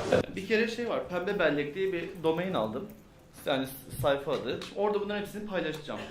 Şimdi tabii bazı insan mahkeme kararı bunu kaldırtabilirler. Ona yapacak bir şey yok ama şimdi en azından kaldırtmayanlar ya da ölmüş olanlar, varisleri tarafından ses çıkaramayacak bir sürü insanın materyalini bir ortak havuzda toplayabiliriz. Yani bunu illa bir belgesel yapıp insanlarla paylaşmak olmayabilir ama belki internet üzerinden biraz daha bir anarşist bir yöntemle, hani böyle o internetin daha kaygan zeminini kullanarak bir şeyler yapılabilir. Herkes elindeki eteğindekini paylaşırsa güzel bir havuz yaratılabilir. Ben şimdi işte bir sonraki süreçte inşallah vakit bulduğumda bunların hepsini internete yüklemeye çalışacağım. Böylece artık hani bugün konuştuğum ya da konuşmadığım, bahsettiğim ya da bahsettiğim pek çok şey insanların kolay ulaşabileceği hale gelecek. Belki ilk adımda bu olur. Yani dediğim gibi mesela şimdi M vakası, yani Murtaza Ergin çok güzel bir dokümanter konusu. İşte Çumra canavarı çok enteresan bir şey. Yani öyküsüyle insanı çekiyor kendine. Yani bunlar bir şekilde değerlendirilebilir ama nasıl değerlendirilir, ne olur? O işte buna emek verecek insanların şey. Yani Sinan der ki ben trans erkekler üzerinden şöyle bir okuma yapıp şöyle bir metin sunacağım. Hani o öyle bir şey olur. Sen dersin ki ben video yapacağım. Öbürü der ki ben işte yalnızca bir tarih kitabının bir şeyini yapacağım. Mesela 80'ler çok çılgın. Ben bir tane yazı yazıyordum, yarım kaldı. 80'lerde devri alem diye. 80'lerde çok önemli insanlar ve çok önemli olaylar var. Onların mesela teker teker yazılması hareket tarihine dair, yani hareketin hazırlayıcıları işte, yani İbrahim Eren ve Radikal Parti diye bir şey var ki çılgın bir şey. Arslan Yüzgün ve onun kitabı var, çok çılgın bir şey. Güner Kuban ve Sevişmenin Rengi var, yaşadıkları şeyler çok önemli. Yani transların Anıtkabir'e gidip Atatürk'e hükümeti şikayet etmeleri var. Transların kendilerini Taksim Gezi Parkı'na zincirlemeleri var. Yani çok ilginç gelişme var 80'lerde. Bunlar da mesela çok bilinmeyen, şey yapılmayan şeyler. Belki bunun üzerinden bir 80'lerde itibaren hareket tarihi baştan yazılır. 80'lerde itibaren örgütlenmenin temelleri tekrar ortaya konur. Hani pek çok şey yapılabilir. Ne kadar çok olduğumuz, ne kadar kafamızın farklı şeylere çalıştığıyla ilgili bir şey bu aslında. Bir yolunu buluruz mutlaka. O kadınlar da tavlanabilir bence. Yani doğru bir yatırımla, doğru bir duygusal yatırım ve maddi yatırımla, mesela Ceyhan Fırat İsviçre'de yaşıyor. Mükemmel bir insan. İşte bu haberlerden, özneşmeden bahsediyoruz. Kadın 1990'da gazete çıkarıyor. Natasha diye bulvar gazetesi çıkarıyor ve bunu çıkartan bir transseksüel kadın. Ve bu kadın şu an İsviçre'de 30 küsur tane bestesi var. Çok ilginç bir şeyi var, bütünlüğü var bestelerinin. Aslında bir hikaye anlatıyor ve bunun mesela prodüksiyonun yapılması gerekiyor. Mesela bu da bir iş. Bu kadınların hepsi şu an sağ. Yani ben hepsinin de irtibatım var. Tijen Erman da sağ, Aylin Berkay da sağ, Emel Aydan da sağ. Bu kadınlar ne kadar yaşar? Ne kadar şey yapar? Kırgın mı ayrılacaklar bu dünyadan? Yoksa onların yüzünü güldürecek miyiz bir şekilde? Bilmiyorum. Bu hareketin ve eşcinsel, yani Lubunyaların aslında elinde olan bir şey biraz da belki. Bu insanların tekrar iade itibar edilmesi. Devlet tarafından bu olmayacaktır muhtemelen. Yapmayacaklar. Nazım Hikmet'i bile bilmem kaç yıl sonra yaptıkları için bu kadınları tekrar bir sahneye çıkarmayacaklar. Belki biz çıkarabiliriz. Hani böyle bir inisiyatif ortaya konabilir. Böyle bir irade doğabilir. Bunu yapacaksak biz yapacağız. Kimse de bize pek destek olmayacak. Hele ki ülkenin gittiği yöne bakıldığında pek umutlu değil. Hani devletten böyle bir şey beklemek mantıklı değil. O yüzden hani bir şekilde bu insanlarla irtibata geçip, bu insanın evine gidip, yani hiç yoktan Funda'yı evine çağırıp ona sohbet etmek, onu dinlemek, değer vermek çok önemli bir şey bir taraftan. Benim böyle bir duygusal da şeyim var, bağım var. Yani bu hani her şeyle aslında yani ilişkiye girdiğim, o gazete haberlerindeki bireyler mesela işte, yani Çumra canavarı bile yani yaşadığı şeyleri düşününce insan geriliyor ve onu bir şey yapılabilir belki. Bilmiyorum. Yani tabii öldü gitti zavallıcık da onu ne yapacaksın artık? Ölmüş gitmiş. Artık onun enerjisi evrene yayıldı. Neyse öyle işte. Yani bir şeyler yapılabilir.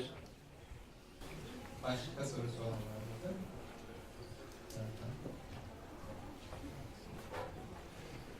O zaman başta Serdar'a ve tüm konuklarına da teşekkür ederiz. Ben teşekkür ederim. İyi ki geldiniz.